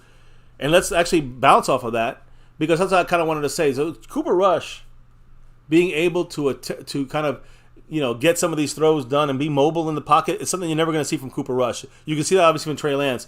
It doesn't guarantee that Trey Lance is going to be a successful backup in Dallas, but it means if Dak ever misses time, the Cowboys don't have to handcuff the offense like we did last year. When Cooper Rush took It over, might be a little bit more of an all systems. yeah, we still can pick up where we left off in the offense if Trey Lance can get to that level of being a viable backup quarterback. And if Cooper Rush has to come in there, then we're gonna have to not be able to do certain plays. We're gonna have to not be able to do certain things that require you to be a dual threat. They require you to be a mobile quarterback. We can't do that with Cooper Rush. We can do that with Trey Lance. So that's the big thing there. The Cooper Rush experience, it only works as long as the Cowboys defense is playing fantastic, which we will, and he has to throw exactly 0 interceptions, which when he did, we lost, Cooper Rush.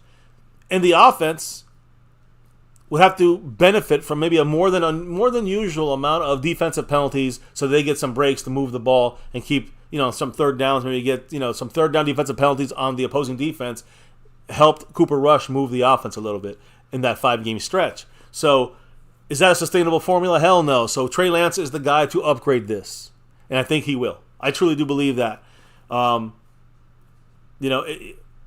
The Cowboys, when we had Cooper Rush, with the Bengals and the Giants and Washington, the Rams, and it worked. That formula got us through those games offensively. Against the Eagles, it completely did not work. We threw interceptions. Cooper Rush threw interceptions, got out of his game, had to come back being down. We still almost won that game. But you know what I'm saying? But Cooper Rush would not have been able to get us back to the same system that we were running in with Kellen Moore or with Mike McCarthy. So that means now Trey Lance is able to get in line in the sense of get himself together when it comes to his quarterbacking skills, and Mike McCarthy can fine-tune this. He's definitely going to be the better number 2 quarterback for this offensive scheme. And then we'll see what happens beyond that. The last thing I truly have to say now about Trey Lance is that Jerry Jones is always looking. Jerry Jones always looking to get a franchise quarterback on a good deal on the cheap. Whether it's a late round pick, an undrafted guy. Of course, I mean, or a late round pick. Even Dak Prescott kind of fits that bill when you consider it. So I'm just saying, obviously the Cowboys are adjusting and tweaking a few things when it comes to hey, this is what we're kind of looking for. Listen, Tony Romo was undrafted. Remember that? Dak Prescott, of course, we know was a 4th round pick, a comp pick. It was basically a 5th rounder, right? And we just gave up a similar pick to get Trey Lance. So Jerry Jones loves to find quarterbacks on the DL here. Late rounds, late trade pick for him, or undrafted like Tony Romo. So right now, guys, when you think about him being obviously a higher grade than a 4th rounder, I think that we have a lot of potential to tap into here. As I said in the past, these next 2 years, $940,000 is his cap hit this year. Under $1 million. That's easily, obviously not an issue. Next year, we will. I'm assuming we're going to keep him next year. A little bit more money for a backup, $6.25 million in the last year of his 4-year deal. If the Cowboys take out that 5th-year option, it would be around $20 to $21 million, which by then the Cowboys would not be able to give that to him as a backup. You'd have to say at this point the Cowboys must have made a decision on Dak or on Trey Lance, and then we have to probably trade him. Yeah. In that situation. Or we have to sign up some deal and trade him. I don't know. The point is, you could also get a 3rd-round comp pick for him if he goes to another team at that point.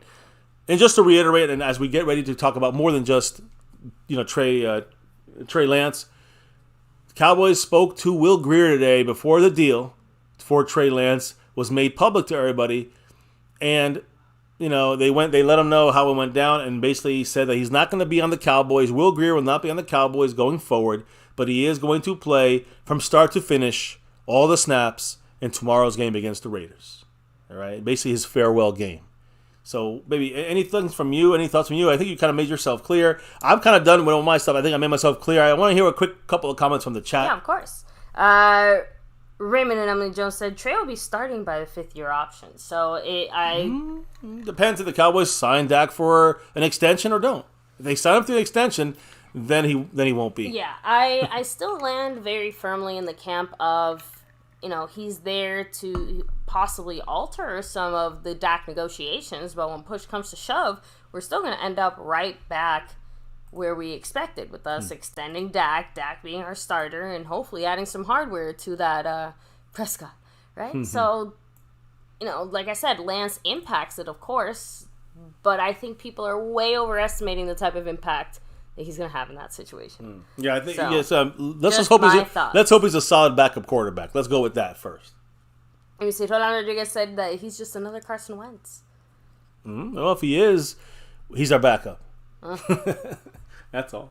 He's not going to be our starter. I never said this. He's not a starter. Bar in the house. What's up? Much love to you.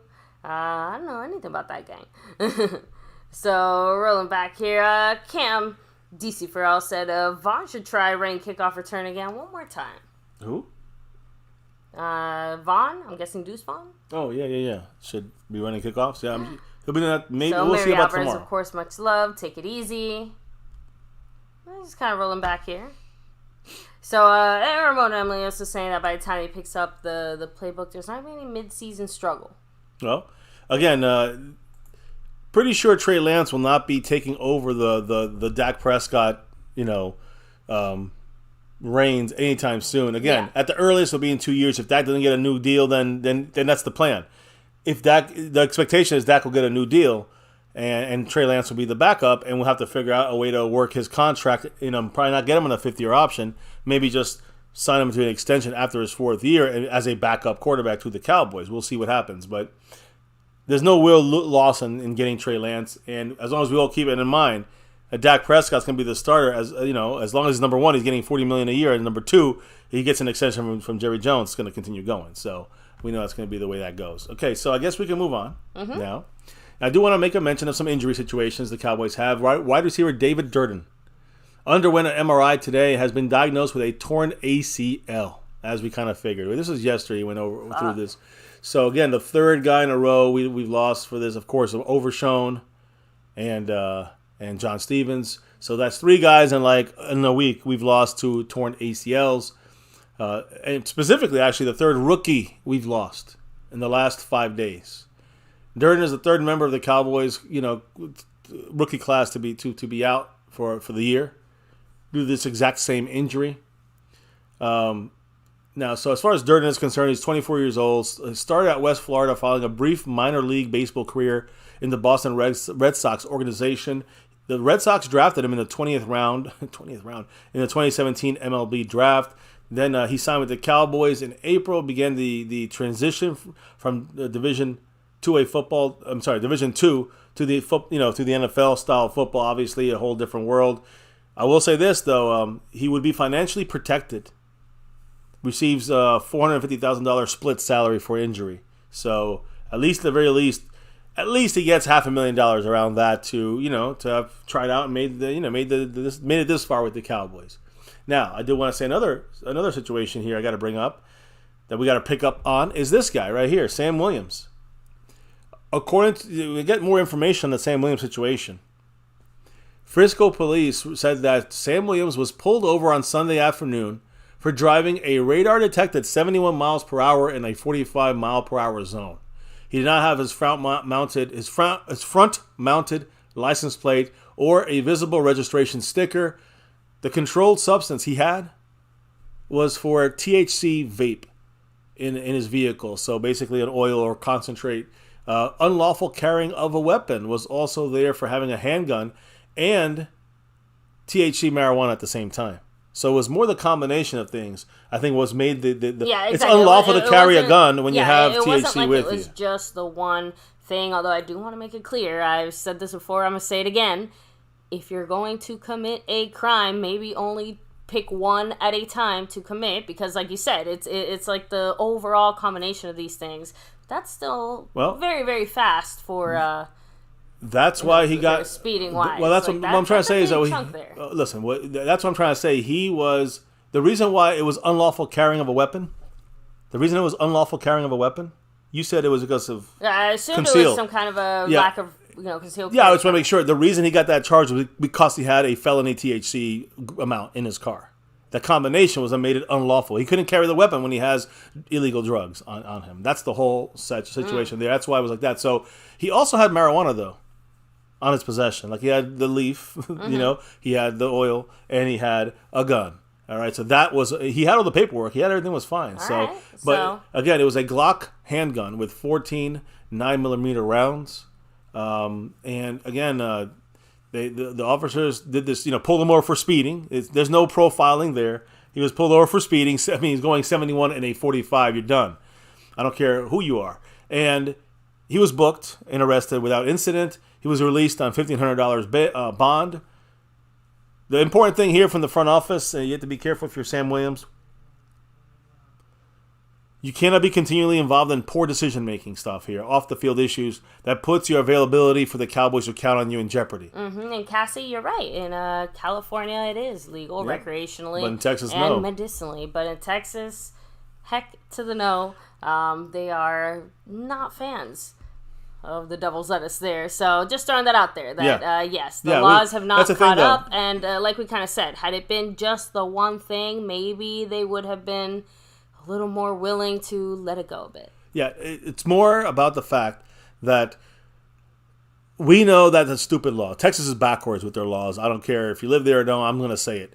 But Sam Williams lives there. He plays football there. He's got to abide by the fucking laws. This is on Sam Williams, not on the law. Yeah, doesn't matter how stupid it is. Same thing we said about Gregory. The NFL is stupid for suspending people a whole year for weed, but you can't smoke weed if they're going to do that to you. But he keeps doing it. So Sam Williams got to be a little bit more intelligent when he goes out and speeds with a gun and THC on him. Mm-hmm. So it's just you can't do it, and you got to follow the fucking laws. That's it. And so to me, here's the problem, baby. I think the problem I have with him is if he gets in trouble or he gets in a car accident like he did and he missed the game. Yeah. When we're not sure if he's going to be available for games or not, whether from suspension or stupid injuries, something like this, you're gonna start losing the coaches.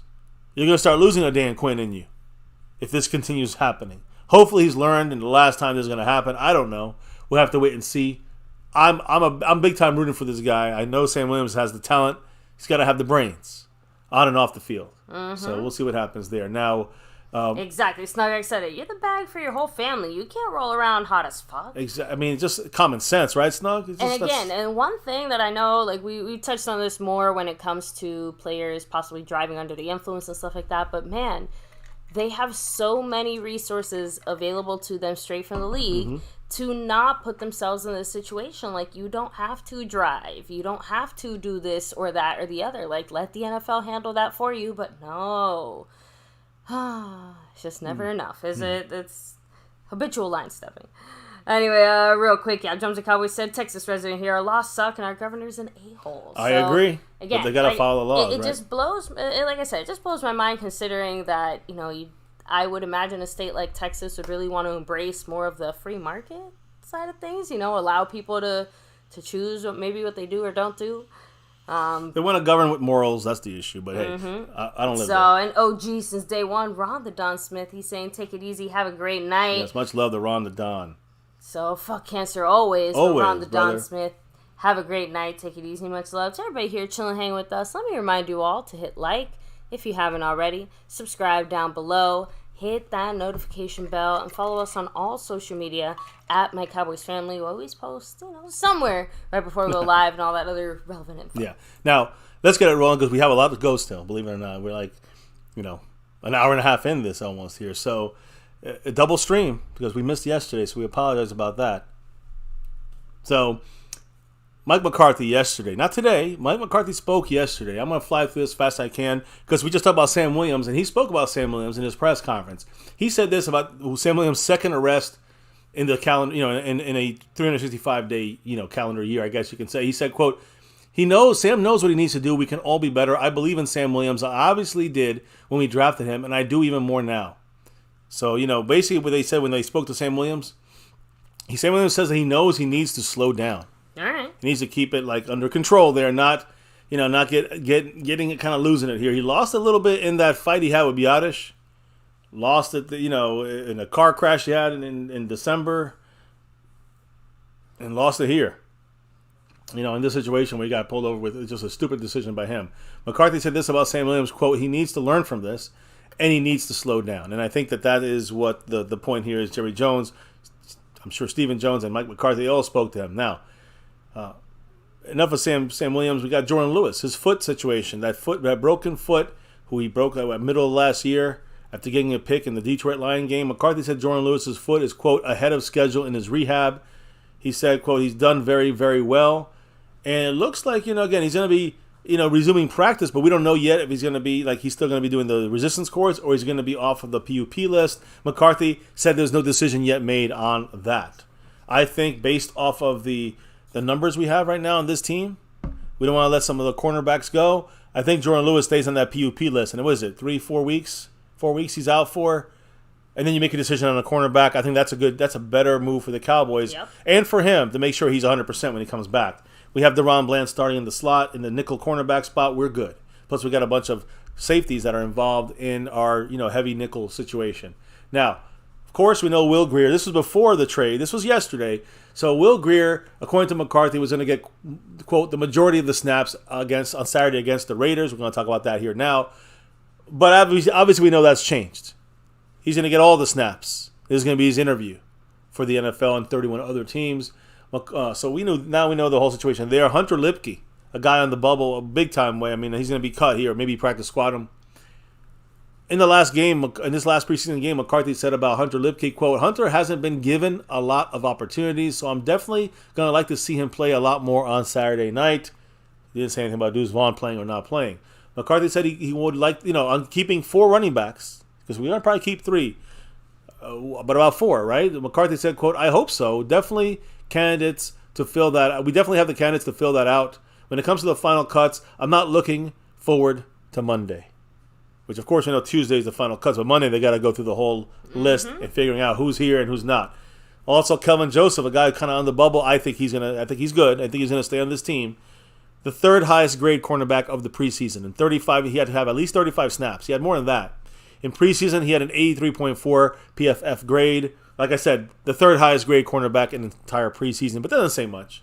He's going up against a lot lesser competition. I still think he stays because of that and his special teams play. I think CJ Goodwin could be in trouble as far as that. And, I was talking about some of these rookies and some of the stuff we saw in that War Room special on Roku.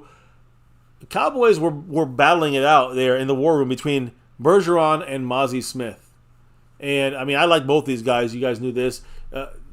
They were 12th and 13th on their board, it looks like, the Cowboys draft board. And the Chiefs, it also showed that the Chiefs offered a 3rd rounder to trade up 5 spots. If the Cowboys would have accepted Kansas City's offer, we would have been able to get Bergeron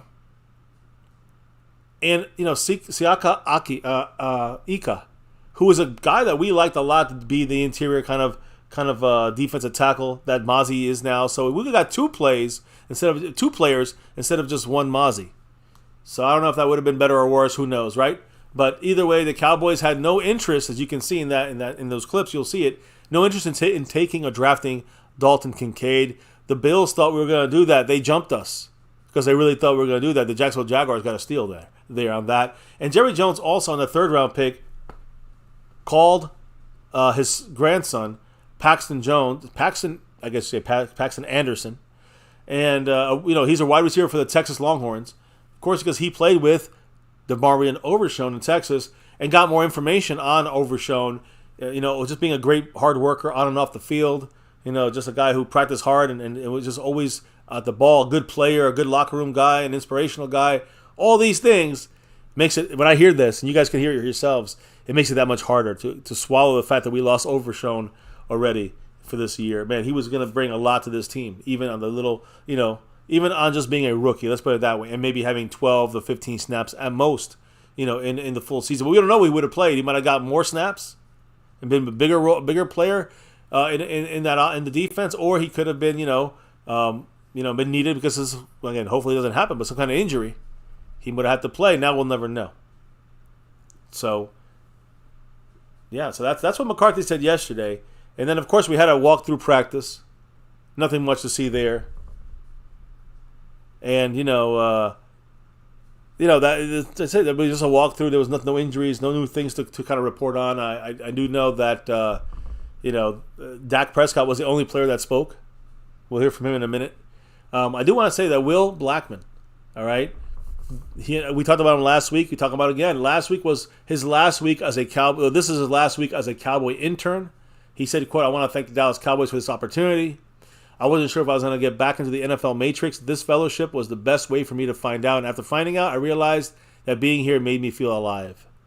So Will Blackman is going to be, I'm sure, somewhere in the coaching ranks somewhere to, kind of give his intel there on as being, I'm assuming, defensive back coach somewhere in the NFL. We'll see if the Cowboys get him back. Again, I'm going to stress this. Lunda Wells, our tight ends coach, started off as an offensive line intern for the Cowboys like a decade ago or so. So, yeah, we'll see if under Mike McCarthy, Will Blackman becomes someone in those higher ranks as positional coach in the near future. We'll see what happens. So now, baby, I know you have the Dak Prescott interview. Mm-hmm. Dak Prescott spoke after yesterday's practice. The only guy to speak. And, of course, it looms a little bit bigger, I guess you can say, with the Trey Lance signing or trading of today. But Dak wasn't thinking about it. He knows he's the starter for the next 2 years, and obviously if he gets an extension beyond.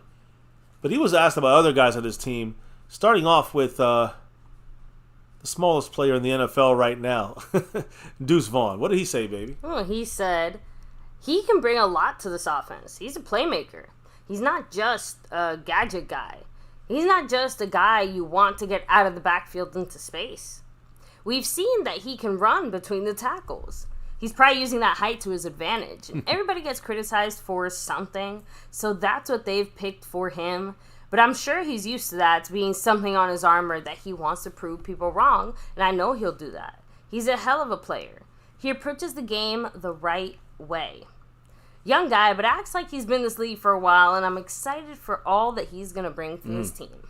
Yeah, he's loving a little Deuce in there, and I think that, he's a guarantee 53-man roster guy, Deuce Vaughn. He's one of our 3 running backs. And we talked about him the whole freaking, since he got drafted, through the offseason and the drills and all that stuff, OTAs, in training camp, in the games, the guy's showing up. So, Dak also knows that Deuce is part of this team in a real way. Now, I know he also spoke about the opener here against the New York Football Giants, Week 1. It's going to be September 10th. We got 16 days to go or something crazy like that. I don't know. We're almost there, guys. What did he say about the opening game against the Giants? He said, understanding that I wasn't playing in the preseason a week ago allowed me to move forward, watch some of their past games, or watch our games, our history with them. And you've got to prepare. It's game 1. You want to start off hot. You want to start off the right way. When you've got that time, you've got to use it. Yeah, if you remember last Thursday, Brian Schottenheimer said that the preparation for the Giants will begin in the next 7 or 10 days. Dak just basically said we're already preparing for the Giants. We've already been preparing for them. That's 17 days out, right? 17 days out, the Cowboys have been preparing for the first game already. Cowboys are not wasting time for this season. I'm telling you that right now. So, good info there from Dak Prescott. We're actually getting ready sooner against the Giants for that first game of the season, that opening game of the season. Then Dak Prescott also was asked about the pressure for this Cowboys team because of the long Super Bowl drought. It's been 26 and a half years, almost 27. But what did he say about this? 22 damn many long. But Dak Prescott said, at the end of the day, the pressure is what you put on yourself. I think at the end of the day, we've got to understand that our standard is to win. Simple as that. We hold ourselves to a high standard and high expectations. Nobody wants to end this drought more than the guys in this locker room. And I can promise you that. For us, it's about making sure we all know our identity. We believe in our identity as a team. We go out there and play complementary football at all 3 levels. And I think if we could do that, from what we've built on in the offseason to training camp till now, it's promising. They were asking all the Cowboy players today. It was on DallasCowboys.com. And they were asking them all, what's the word for this year? And the first thing that Micah Parsons said was, and he made it into one word, Super Bowl. And pretty much everybody said the same thing, Super Bowl. Dak said basically putting everything together that we know we got, and going for that goal that we all know we want. Super Bowl. Everybody is about the Super Bowl right now, and that's the Cowboys understand the mission. Now they guys got to get it the fuck done. We got to get that 6 and beyond. Agreed. So, anyway, that was it as far as the Dak Prescott side of things here real quick. Now, we're going to get into the breakdown here. It's going to be a quicker one. I'm going to try to go through it quickly. We're not even an hour and a half in, so I misjudged that. But, we're getting closer to the end of the stream. You guys are cracking me up. What are the people saying? Like, you hear that, MCW? Vaughn is not a gadget guy. LOL, JK. Hey, if Dax said it, that's it. I'm wrong and he's right. No, jokes aside, again, I do get what Dak's trying to say. Obviously, I'm feeling a lot better about Vaughn, but I still, still a bit of an asterisk. I'm cool. I'm completely no Vaughn's the deal here. As far as if we use him right, and we seem to be using him right, he'll be fine. So we'll have to see there. And of course, thank you for hanging here as well. Everybody here chilling with us. No, I'm just kind of rolling through a few more. Cassie Stewart said, is there any interest in Dallas going after that running back from the Colts? No, I don't. The Cowboys, the Eagles are trying to get him, but Jonathan Taylor is not going to come in Dallas. Yeah, that to me just feels like the usual kind of Cowboy speak where people just kind of want to involve the Cowboys in everything just to keep us involved in the mix. But yeah, I don't see any movement there from our front office. So, rolling back here, Burn Bar said, Dak just needs to give us a ring, and I'm good. That's it, Dak and this Cowboys. That's all we're asking for. Oh, let me see here. Noah, T-Mo, Brandon James, Fernando Rodriguez. Let me see. Bama fan said the writing's on the wall. Dak better get it done or start packing his bags. Again, I think I disagree. The Cowboys I disagree, but it's still front office shenanigans, and like I said, it does slightly impact the Dak situation, not in any long-term significant way, but I'm sure the Cowboys will use it as another negotiation tool in whatever's going to happen next with Dak. Excuse me, if it works out, because you got to remember, it's got to be something where Trey Lance has to show that he's able to play to that level. Now, I'm just going to say this, Bama fan, I know you can't wait to replace Dak Prescott, but what this shows is that we have a good backup now for Dak Prescott. As of right now, what the future holds, we don't know. But that's what the Joneses are going to try to do. The Jerry Jones and Stephen Jones, they're hoping for him to be a good backup and maybe the guy that can take over for Dak Prescott. Of course, let me just say something. I just want to ask everybody a quick question. Mm-hmm. Let's just say in 2 years the Cowboys move on from Dak and they get Trey Lance. Trey Lance is now our starting quarterback. He's on that $20 million quarterback, fifth-year deal. How much do you think he's going to be asking for to be the starting quarterback for the Dallas Cowboys? It's going to be the same price as Dak Prescott. You still want Trey Lance if he seems like he's going to be all right when you got someone like Dak. If he's done and he's not good, all right. But Trey Lance is definitely the answer. You're going to have to pay him the big money. He's probably not going to get the same amount as Dak, but he's going to get not $20 million. He might get $40 million and take over Dak's contract from there. So think about that for a second, guys, before we kind of, just say Trey Lance is the replacement for Dak Prescott. Is he? Is he, though? We know he's a long way from that. But thank goodness he knocks off Will Grier, and thank goodness he's going to challenge and pass up Cooper Rush. So we just improved our quarterback room. Boom. Just like that. I love that. I also love the guy, the man with the plan. You know why he's here. Snug X with that $10 holla. Woo, thank you, Snug. Representing that Cooper Rush style, he said, just trying to keep MCW here as long as possible. Yeah, keep trying. We're almost on the overtime. We're almost on the overtime session here. She's getting a little tired now. So yes, it was a very, very early. Yes, early night. Actually, this is a very rough week for me personally. Yeah, on that section, we can't talk. So. We really don't want to talk about that part of things. But as far as the situation, some people do know. On this side, when it comes to the job side of things, it's been a little more rough this week. Not for bad reasons, for good reasons, but just saying it's still been rough. So, we appreciate everybody that are hanging in with us for these late streams. And, of course, always, baby, representing you here, shouting you out because you do power through. And, you do it for the channel, you do it for the family, and you do it for the Dallas Cowboys. You do love talking about it. You tell me, you can't wait to talk about this. So, I know you want to. Sometimes the sleep takes over. So sometimes she leaves in the middle, in the end of streams. Tonight, though, she's been rearing for this. She's hanging on by a thread, guys. She's hanging on by a thread. But listen, we're getting to the end of this stream right now, so don't worry. We're almost there. Much love to Snug X, who I think is on the verge of passing Marco Sapien. Very close, if not. He's trying for that full takeover there. He is trying for that full takeover. He got that cash app. Mark's down at 33 points in the stream boss there. That's hanging in the balance. Leading things again. Yeah, he's got he's almost leading. He's got the overall in his sights. Snug X, you know why he's here. So let's talk about. Okay, so just so you guys know, I think everybody needs to get this information into the kind of. Everyone has to hear this.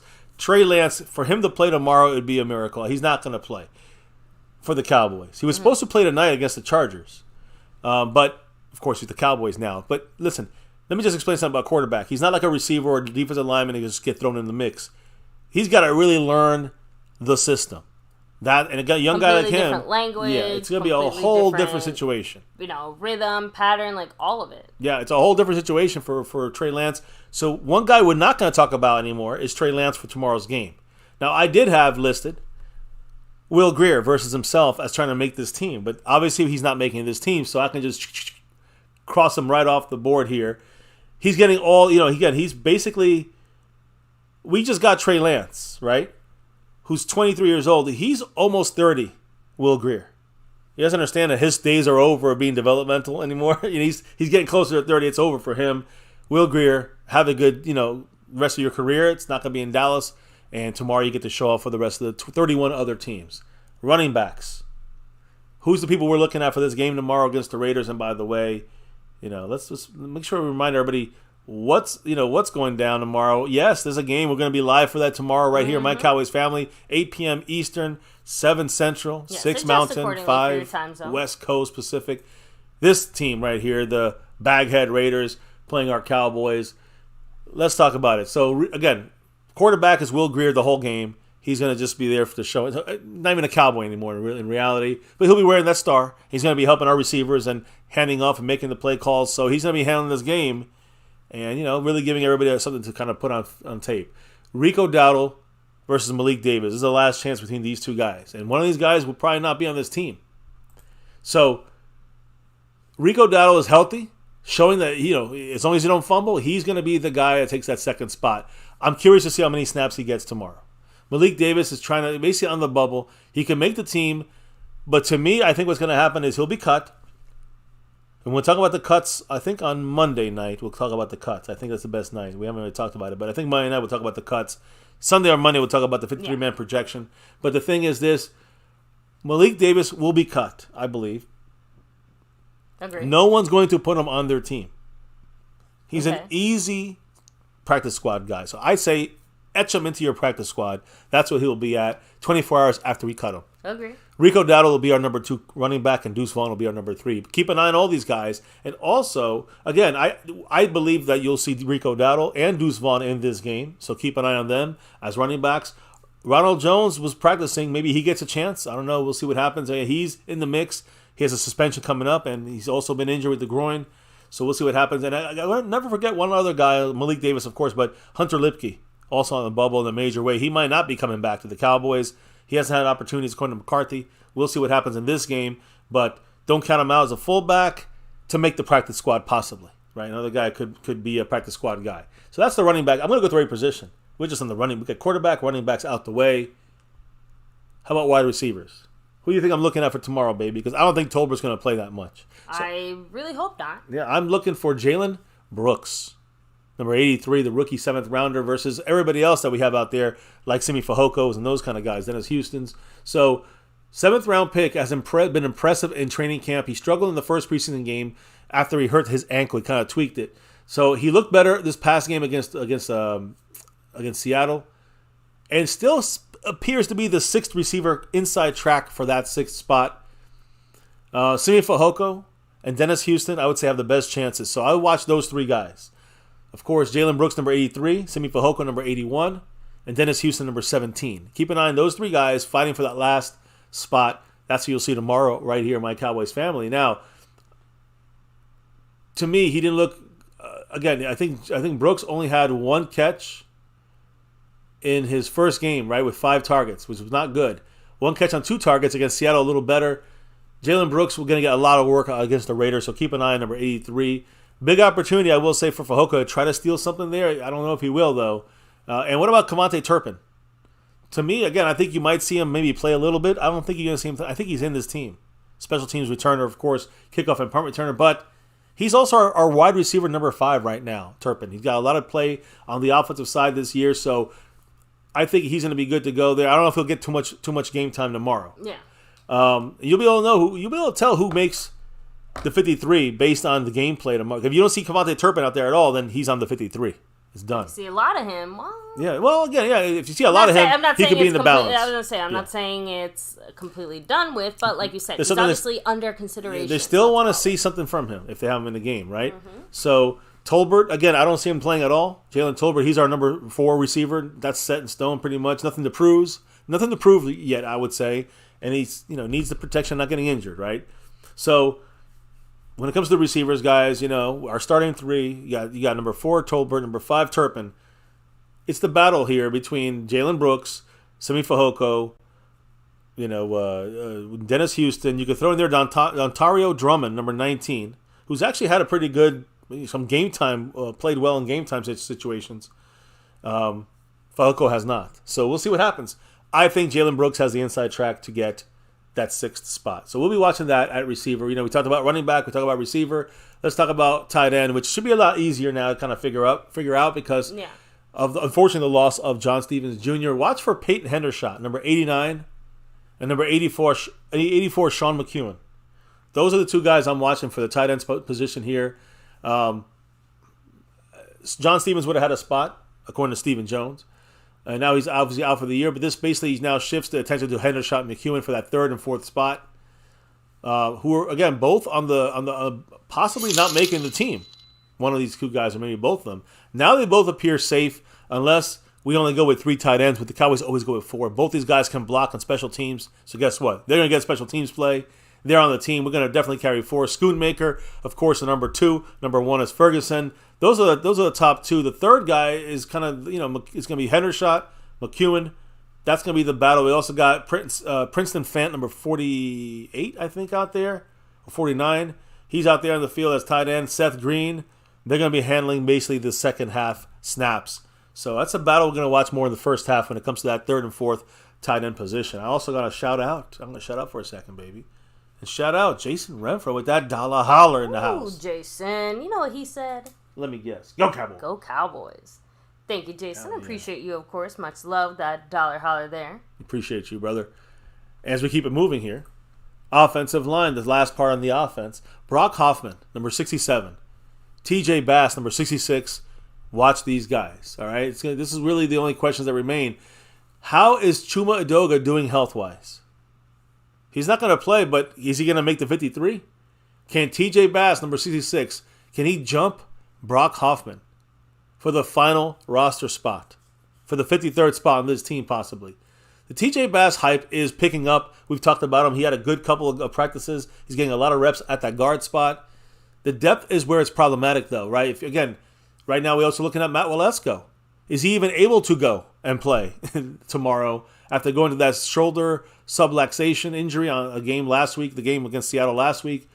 All right, okay. He still has work to be done, though, from him. He has work to do still, even if he don't play or does play. You can't trust him out there. How about Awesome Richards, our 5th-round draft pick, guard tackle kind of guy?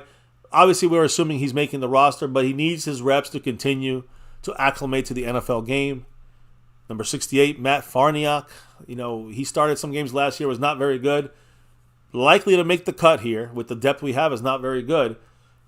He will start against the Vegas Raiders, and you got to keep an eye on him in this mixing up of depth of our offensive line. But there's no guarantee that these players will even, will be even on the team on Tuesday. Any of these guys I just mentioned.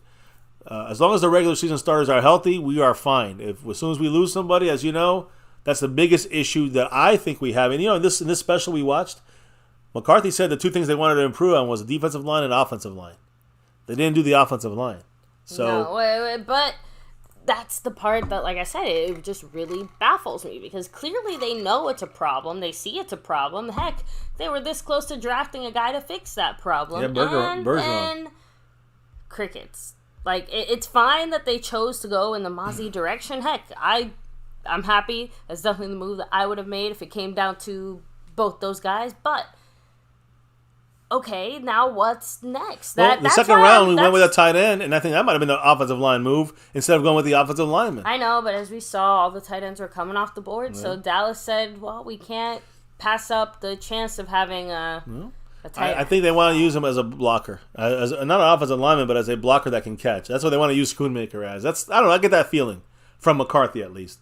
So as we stay with the offensive line for a second, baby, I do want to point out, if you see him on our thumbnail, number 76, Awesome Richards.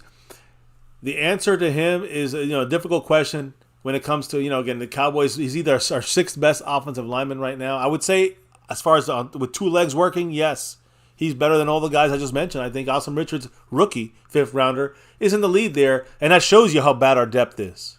That means we're not in good shape, guys.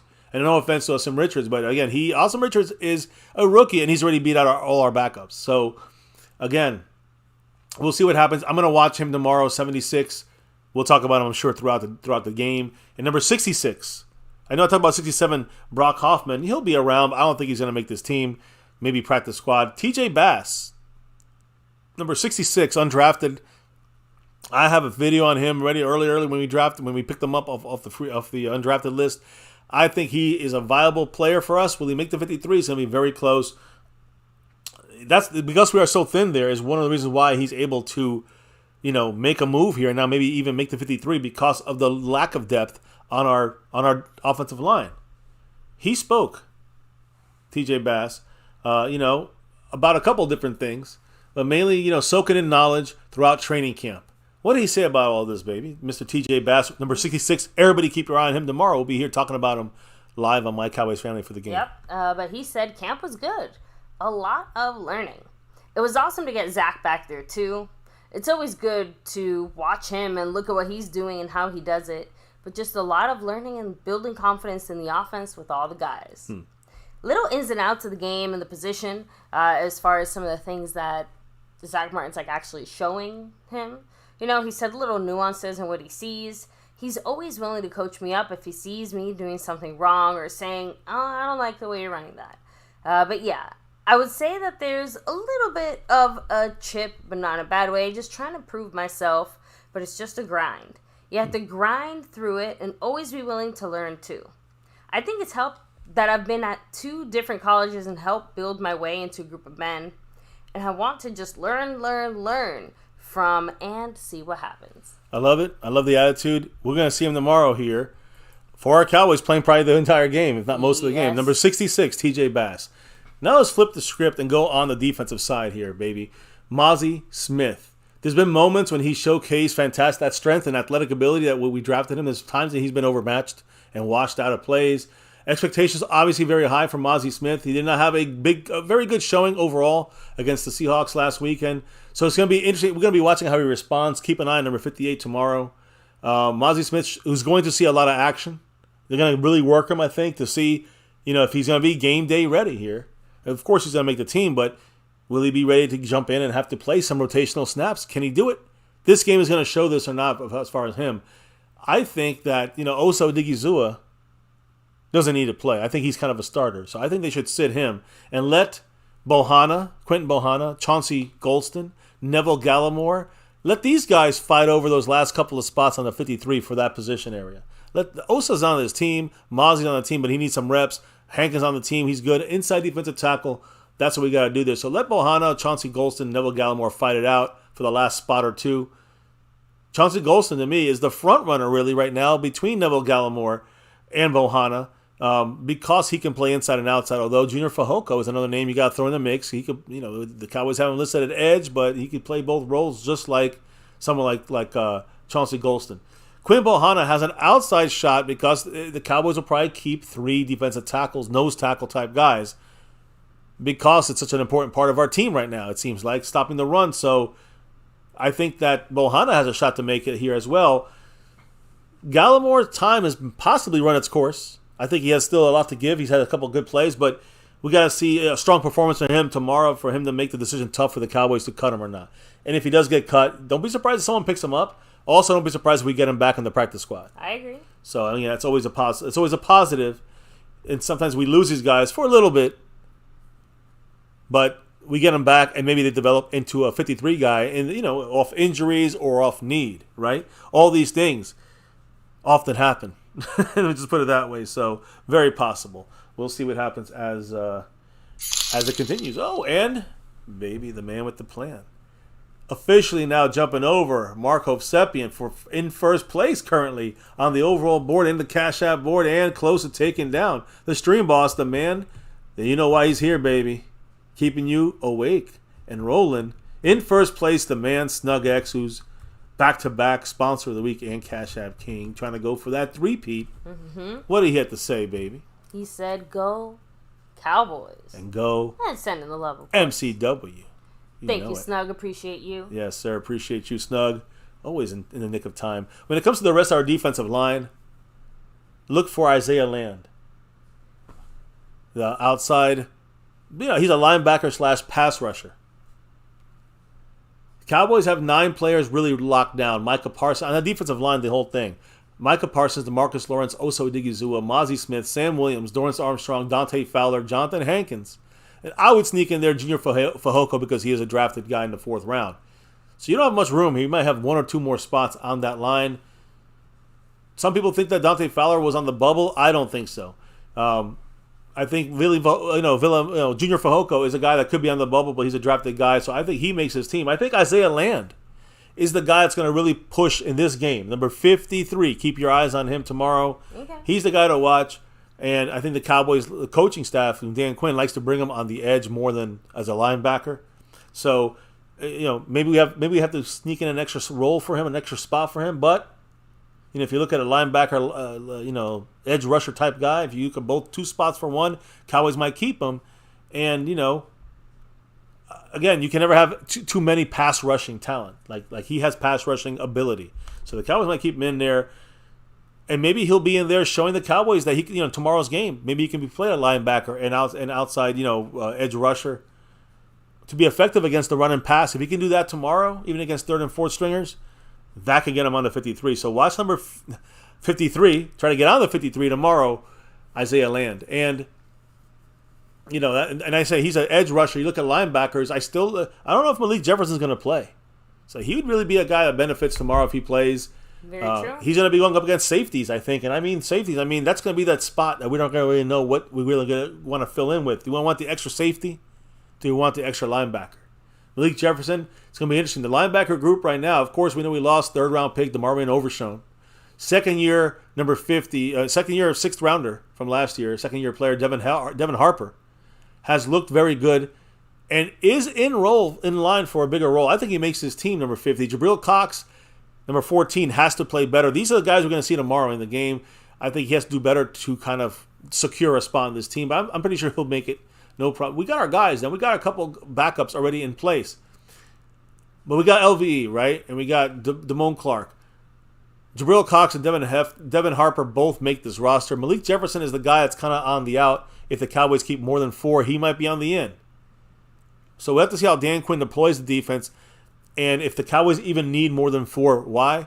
Because of the way Dan Quinn uses the defense. We don't use that many linebackers per se. And we use a lot of safeties in that hybrid role. So 4 linebackers, all we need, then Malik Jefferson is not going to make the team. But Malik Jefferson, if he gets a little play time tomorrow, will he even have a chance to make the team? I don't know if he don't play. He injured his foot against the Jaguars, and he's going to be hard-pressed to make it back, according to McCarthy. So I think that the safeties now come into play over Malik Jefferson. Now, before we get to safeties, the cornerback spot. A new life for a couple potential roster cuts here, like Kelvin Joseph plays well. Moving closer to locking down a spot. Nashawn Wright out for a while with the ankle injury. That could hurt him. That could cost him to get cut and then re-picked up, after cuts on the practice squad. Nashawn Wright, we'll see what happens with him. He's not going to play tomorrow. Rookie Eric Scott Jr. has had his moments, and he's had his struggles as well, especially in games. So I think, being a rookie, he makes the team. So you'll see a lot of number 37 out there, a lot of, no 25 and a lot of number 1. So Kelvin Joseph, number 1, Eric Scott Jr., number 37. These are the guys I think are leading the way to get those last couple of cornerback spots. But Eric Scott needs a strong performance to definitely not be a bubble guy, maybe practice squad guy, right? One of the most interesting players to watch is going to be C.J. Goodwin. Not really in the game, but whether or not he gets cut, guys. Again, to me, I think C.J. Goodwin is one of those examples of those what's those vested veterans? Like Brian Anger will get cut, but we're the only ones that can pick him up. Same thing might go for C.J. Goodwin. We did it last year with these guys. So I think it's a numbers game. It's just the way the Cowboys kind of stacked the 53. I don't think there's really a need for C.J. Goodwin to play this game. Older, not older, but a more veteran player now, vested veteran. Now, I will say a guy who's not going to be on the field is Jordan Lewis. We talked about him earlier, and McCarthy kind of said he's doing well on his rehab. Could end up being the big winner here. Why? Because the lack of depth increases his value for Jordan Lewis. A guy who could have been a cap casualty, a guy who, maybe would have been rushed on the field. Now he's going to probably miss those 4 games for being on the PUP list and not coming off of it. So, again, he's kind of waiting in the wings. We can have 3 guys fighting out for the last, 2 or 3 spots there. And then, still let that go continue into the season. And then bring back Jordan Lewis and cut one of those guys. That's another possibility as well. It kind of delays the decision to have to cut somebody. So, now, I will hit the safety spot here in a minute because I think the safety spot is extremely important for us to help the overshown injury. I was just about to say, I'm like, if it was important before, now it's like quadruple important, right? Because, like I said, a lot of the overshown tasks got split up, delegated, and wouldn't you know, looks like our safeties are going to be pulling a big chunk of that overshown weight. And you brought it up specifically about Marquise Bell is like the favorite. Yeah. Marquise Bell is going to be a major player in here. Lots of good choices. The Cowboys are stacked at safety. That's the good news, though. We have our starters, J-Ron Kearse, Malik Hooker, Donovan Wilson. They're going to be ready to go week 1. Yeah, so taking advantage of that depth, that safety, too. Yeah, and that's our starters, right? And we got 3 of them, That's what I'm trying to say, that like by splitting things up this way, we have a lot of... but it's not just those guys. I'm talking about depth-wise. The guys we're going to see tomorrow, number 24, Israel Mukuamu. Number 41, Marquise Bell. And number 30, Wanye Thomas. These are the next 3 guys, and these 3 guys played well against, Jacksonville starters. Played well against the Seattle starters on offense. I'm just saying, this is where we are actually having a bigger advantage than we think at safety. We've never had this before. So again, you got to remember, guys, when you watch these guys on the field tomorrow, I think that Wanye Thomas is going to try to close the gap on Marquise Bell, number 41. But Marquise Bell is now taking over the overshown type snaps. Marquise Bell has done great in camp. He's been given this chance now to basically take over those groups of snaps. I'm assuming when someone like J-Ron Kearse or Donovan Wilson's not in the game, right? If they need him, Overshown would have played this snap. There you go. Now all of a sudden Marquise Bell is out there. Maybe they got 4 guys out there. Maybe he's the linebacker playing that Overshown linebacker role, right? Could be. We'll see what happens. We might have 4 safeties out there at times. So just keep an eye on that. Overshown's injury opens the door for Marquise Bell and Wanye Thomas to not just make the team, but be utilized as rotational starters in there. And use the functions of the linebacker instead of playing safety in a way, right? So we're not a traditional defense with Dan Quinn. It's great. I love it. Marquise Bell seems to be, again, right now, in the front contender for that right now, and he's been very open about what the staff's been saying about him, which I personally think it bothers some of the Cowboy players, but we'll see what happens about that. If he earns it, he earns it, is the way I look at that. So he'll be filling the same role as a J-Ron Kearse does. And that's what I think you'll see from... Think of J-Ron Kearse when he's utilized in those situations. I think Marquise Bell will be utilized like that, maybe as the linebacker role, as the linebacker spot. So keep an eye on that. I think also, Wanye Thomas's strong performances in practice and in the preseason games is definitely keeping him right there next to guys like Israel Mukuamu and, and Marquise Bell as well. So it's going to be great to watch these 3 guys playing tomorrow in the secondary at safety depth, which is great. We want these guys healthy, playing well, and just keep on learning. That's all I want to see. Marquise Bell specifically, baby, had already a good shot of making the roster. Now, of course, with Overshown gone, unfortunately for that, but now he's increased his chances to just make the roster and get some starting snaps, and he's going to get a lot of linebacker work, is what I'm hearing, against the Raiders tomorrow. So don't look for him in the backfield like in the safety bag. Look for him in the box, Marquise Bell. Number 41, playing linebacker, maybe next to Damone Clark. If they even play him, I hope they don't. But watch for that to happen, guys. And I talk about guys like Jefferson, who probably won't play, Malik Jefferson. Marquise Bell is taking over Jefferson's role and taking his spot. That's what to watch tomorrow. So Marquise Bell, guys, he's going to have Leighton Vander Esch and Damone Clark starting.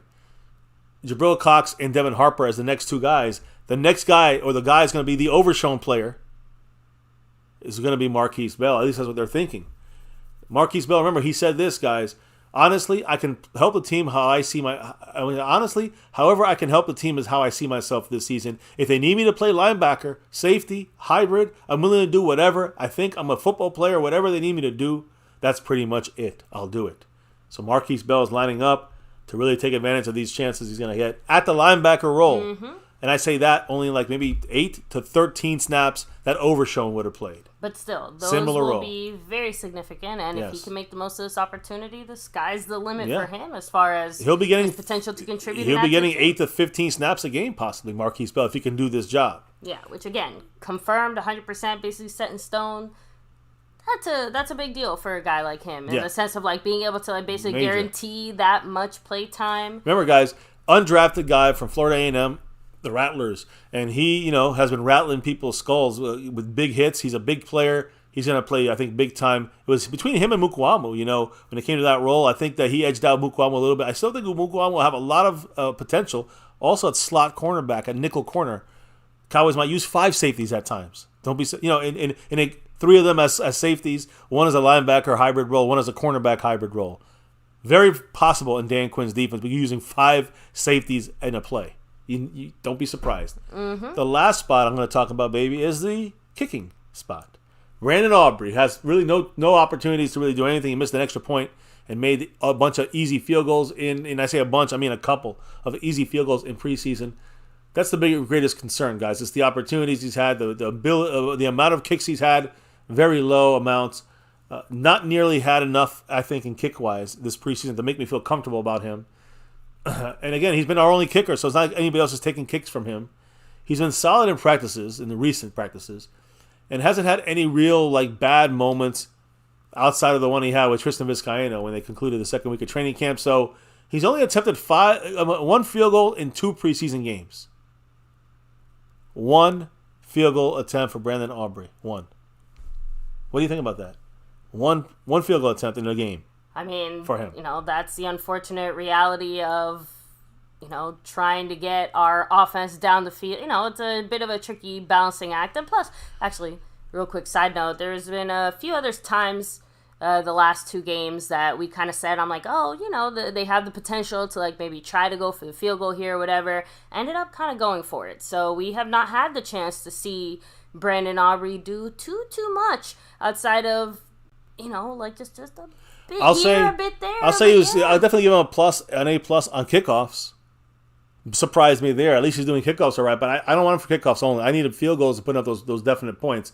So I think he had the 1 field goal he made, baby, 29 yards. That was against Jacksonville. He went 4 for 5 on extra points. That's it. He's had 6 kicks. He missed 1, and they're all from what? What's the field goals? From 33 yards? Mm-hmm. I'm just saying, that sucks. It'd be great to see Aubrey get a wide range of kicks against the Raiders. So let's keep an eye on that. Our kicker here. See what he can do. Maybe put up a couple of nice field goals and make us feel a little more comfortable. I hope not. You know why? It would force Jerry Jones then to go sign Mason Crosby, and now we got ourselves a damn real kicker for once. So that's a big deal about this upcoming game tomorrow is how often will he get opportunities, and if he does, if he makes 2 kicks from 40 yards, does that make you feel good? Don't make me feel good.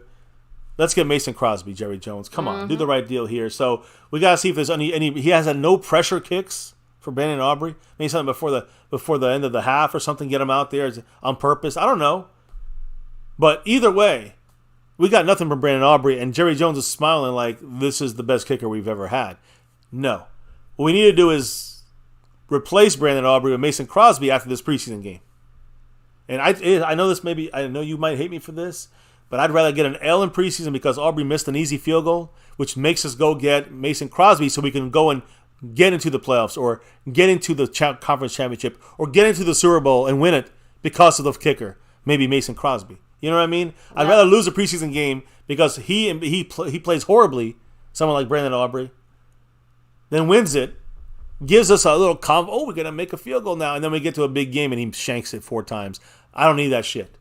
Give me Mason Crosby. And let's stop playing this tiddlywinks bullcrap. Stop playing checkers with our kickers. Let's play chess and get the real deals in the house. What do you think? Agreed. So let me go ahead and hit up the chat here for a few final little blurbs and comments here. But yes, definitely want to see a little bit more from Aubrey, I think, before we head into the actual season, just because from what he's shown so far, I still don't know how the Cowboys aren't shitting bricks here. We have to have him miss. If he misses a couple easy ones, definitely I think Jerry then goes for Mason Crosby or someone like that. If he keeps making the easy ones, there can't be any kind of like in between or like, oh, he was doing really good, but then he had a no. It has to be clear cut. He can't be missing 57-yarders either, because Jerry Jones will say, "Well, look how long it was." Mm-hmm. And that's they have to be easy, and he has to miss them. We're trying to avoid reasons for Jerry to cook up an excuse for why this happened. I'd rather lose a preseason game because of his foot and get Mason Crosby who's going to win real games when it counts. You guys feel me on this? A little bit. So, Lost in Translation, what's up? Rolando Rodriguez, Mary Alvarez, much love. We see BCJ, Bama Fan, Bo Smith, Burn Bar, Dabo's Juice Bar. We see who else is here. Cassie Stewart, Frank Moyer, have a great night. Mary Alvarez, much love. We see Cassie Stewart, Burn Bar, Frank Moyer.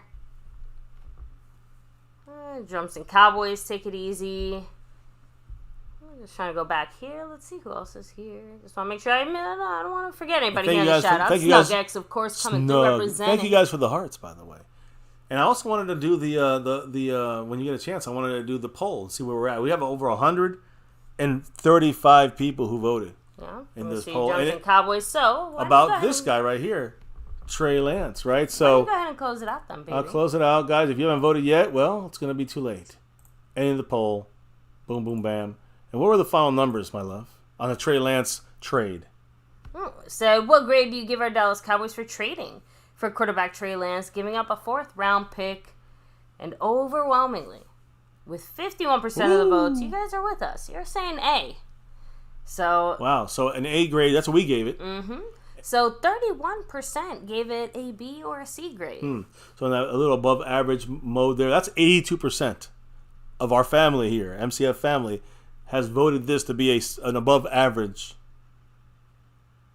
trade. Mm-hmm. That's a good thing from this front office, right? We don't get that very often. Oh yeah. How about C to D? Only 9% for that one, and F had 7%. Oh, that was Eastside. That was Eastside Harold. That was Eastside Harold and a couple haters. No, I mean, I think that is the pretty much the viewpoint of this entire fan base. I think about 80+% are completely, we are good with this. We like it. It's an above average move from the front office. About time. And again, I think the same thing could have been said for Stephon Gilmore. Same thing is said about Brandon Cooks. Not saying he gives the same, the same potential. He don't give the same instant impact as those guys. He gives us future impact and already a better quarterback room. No Will Grier, Trey Lance. That's an upgrade. It's already an upgrade. So that's a good, to me, great trade. I gave it an A.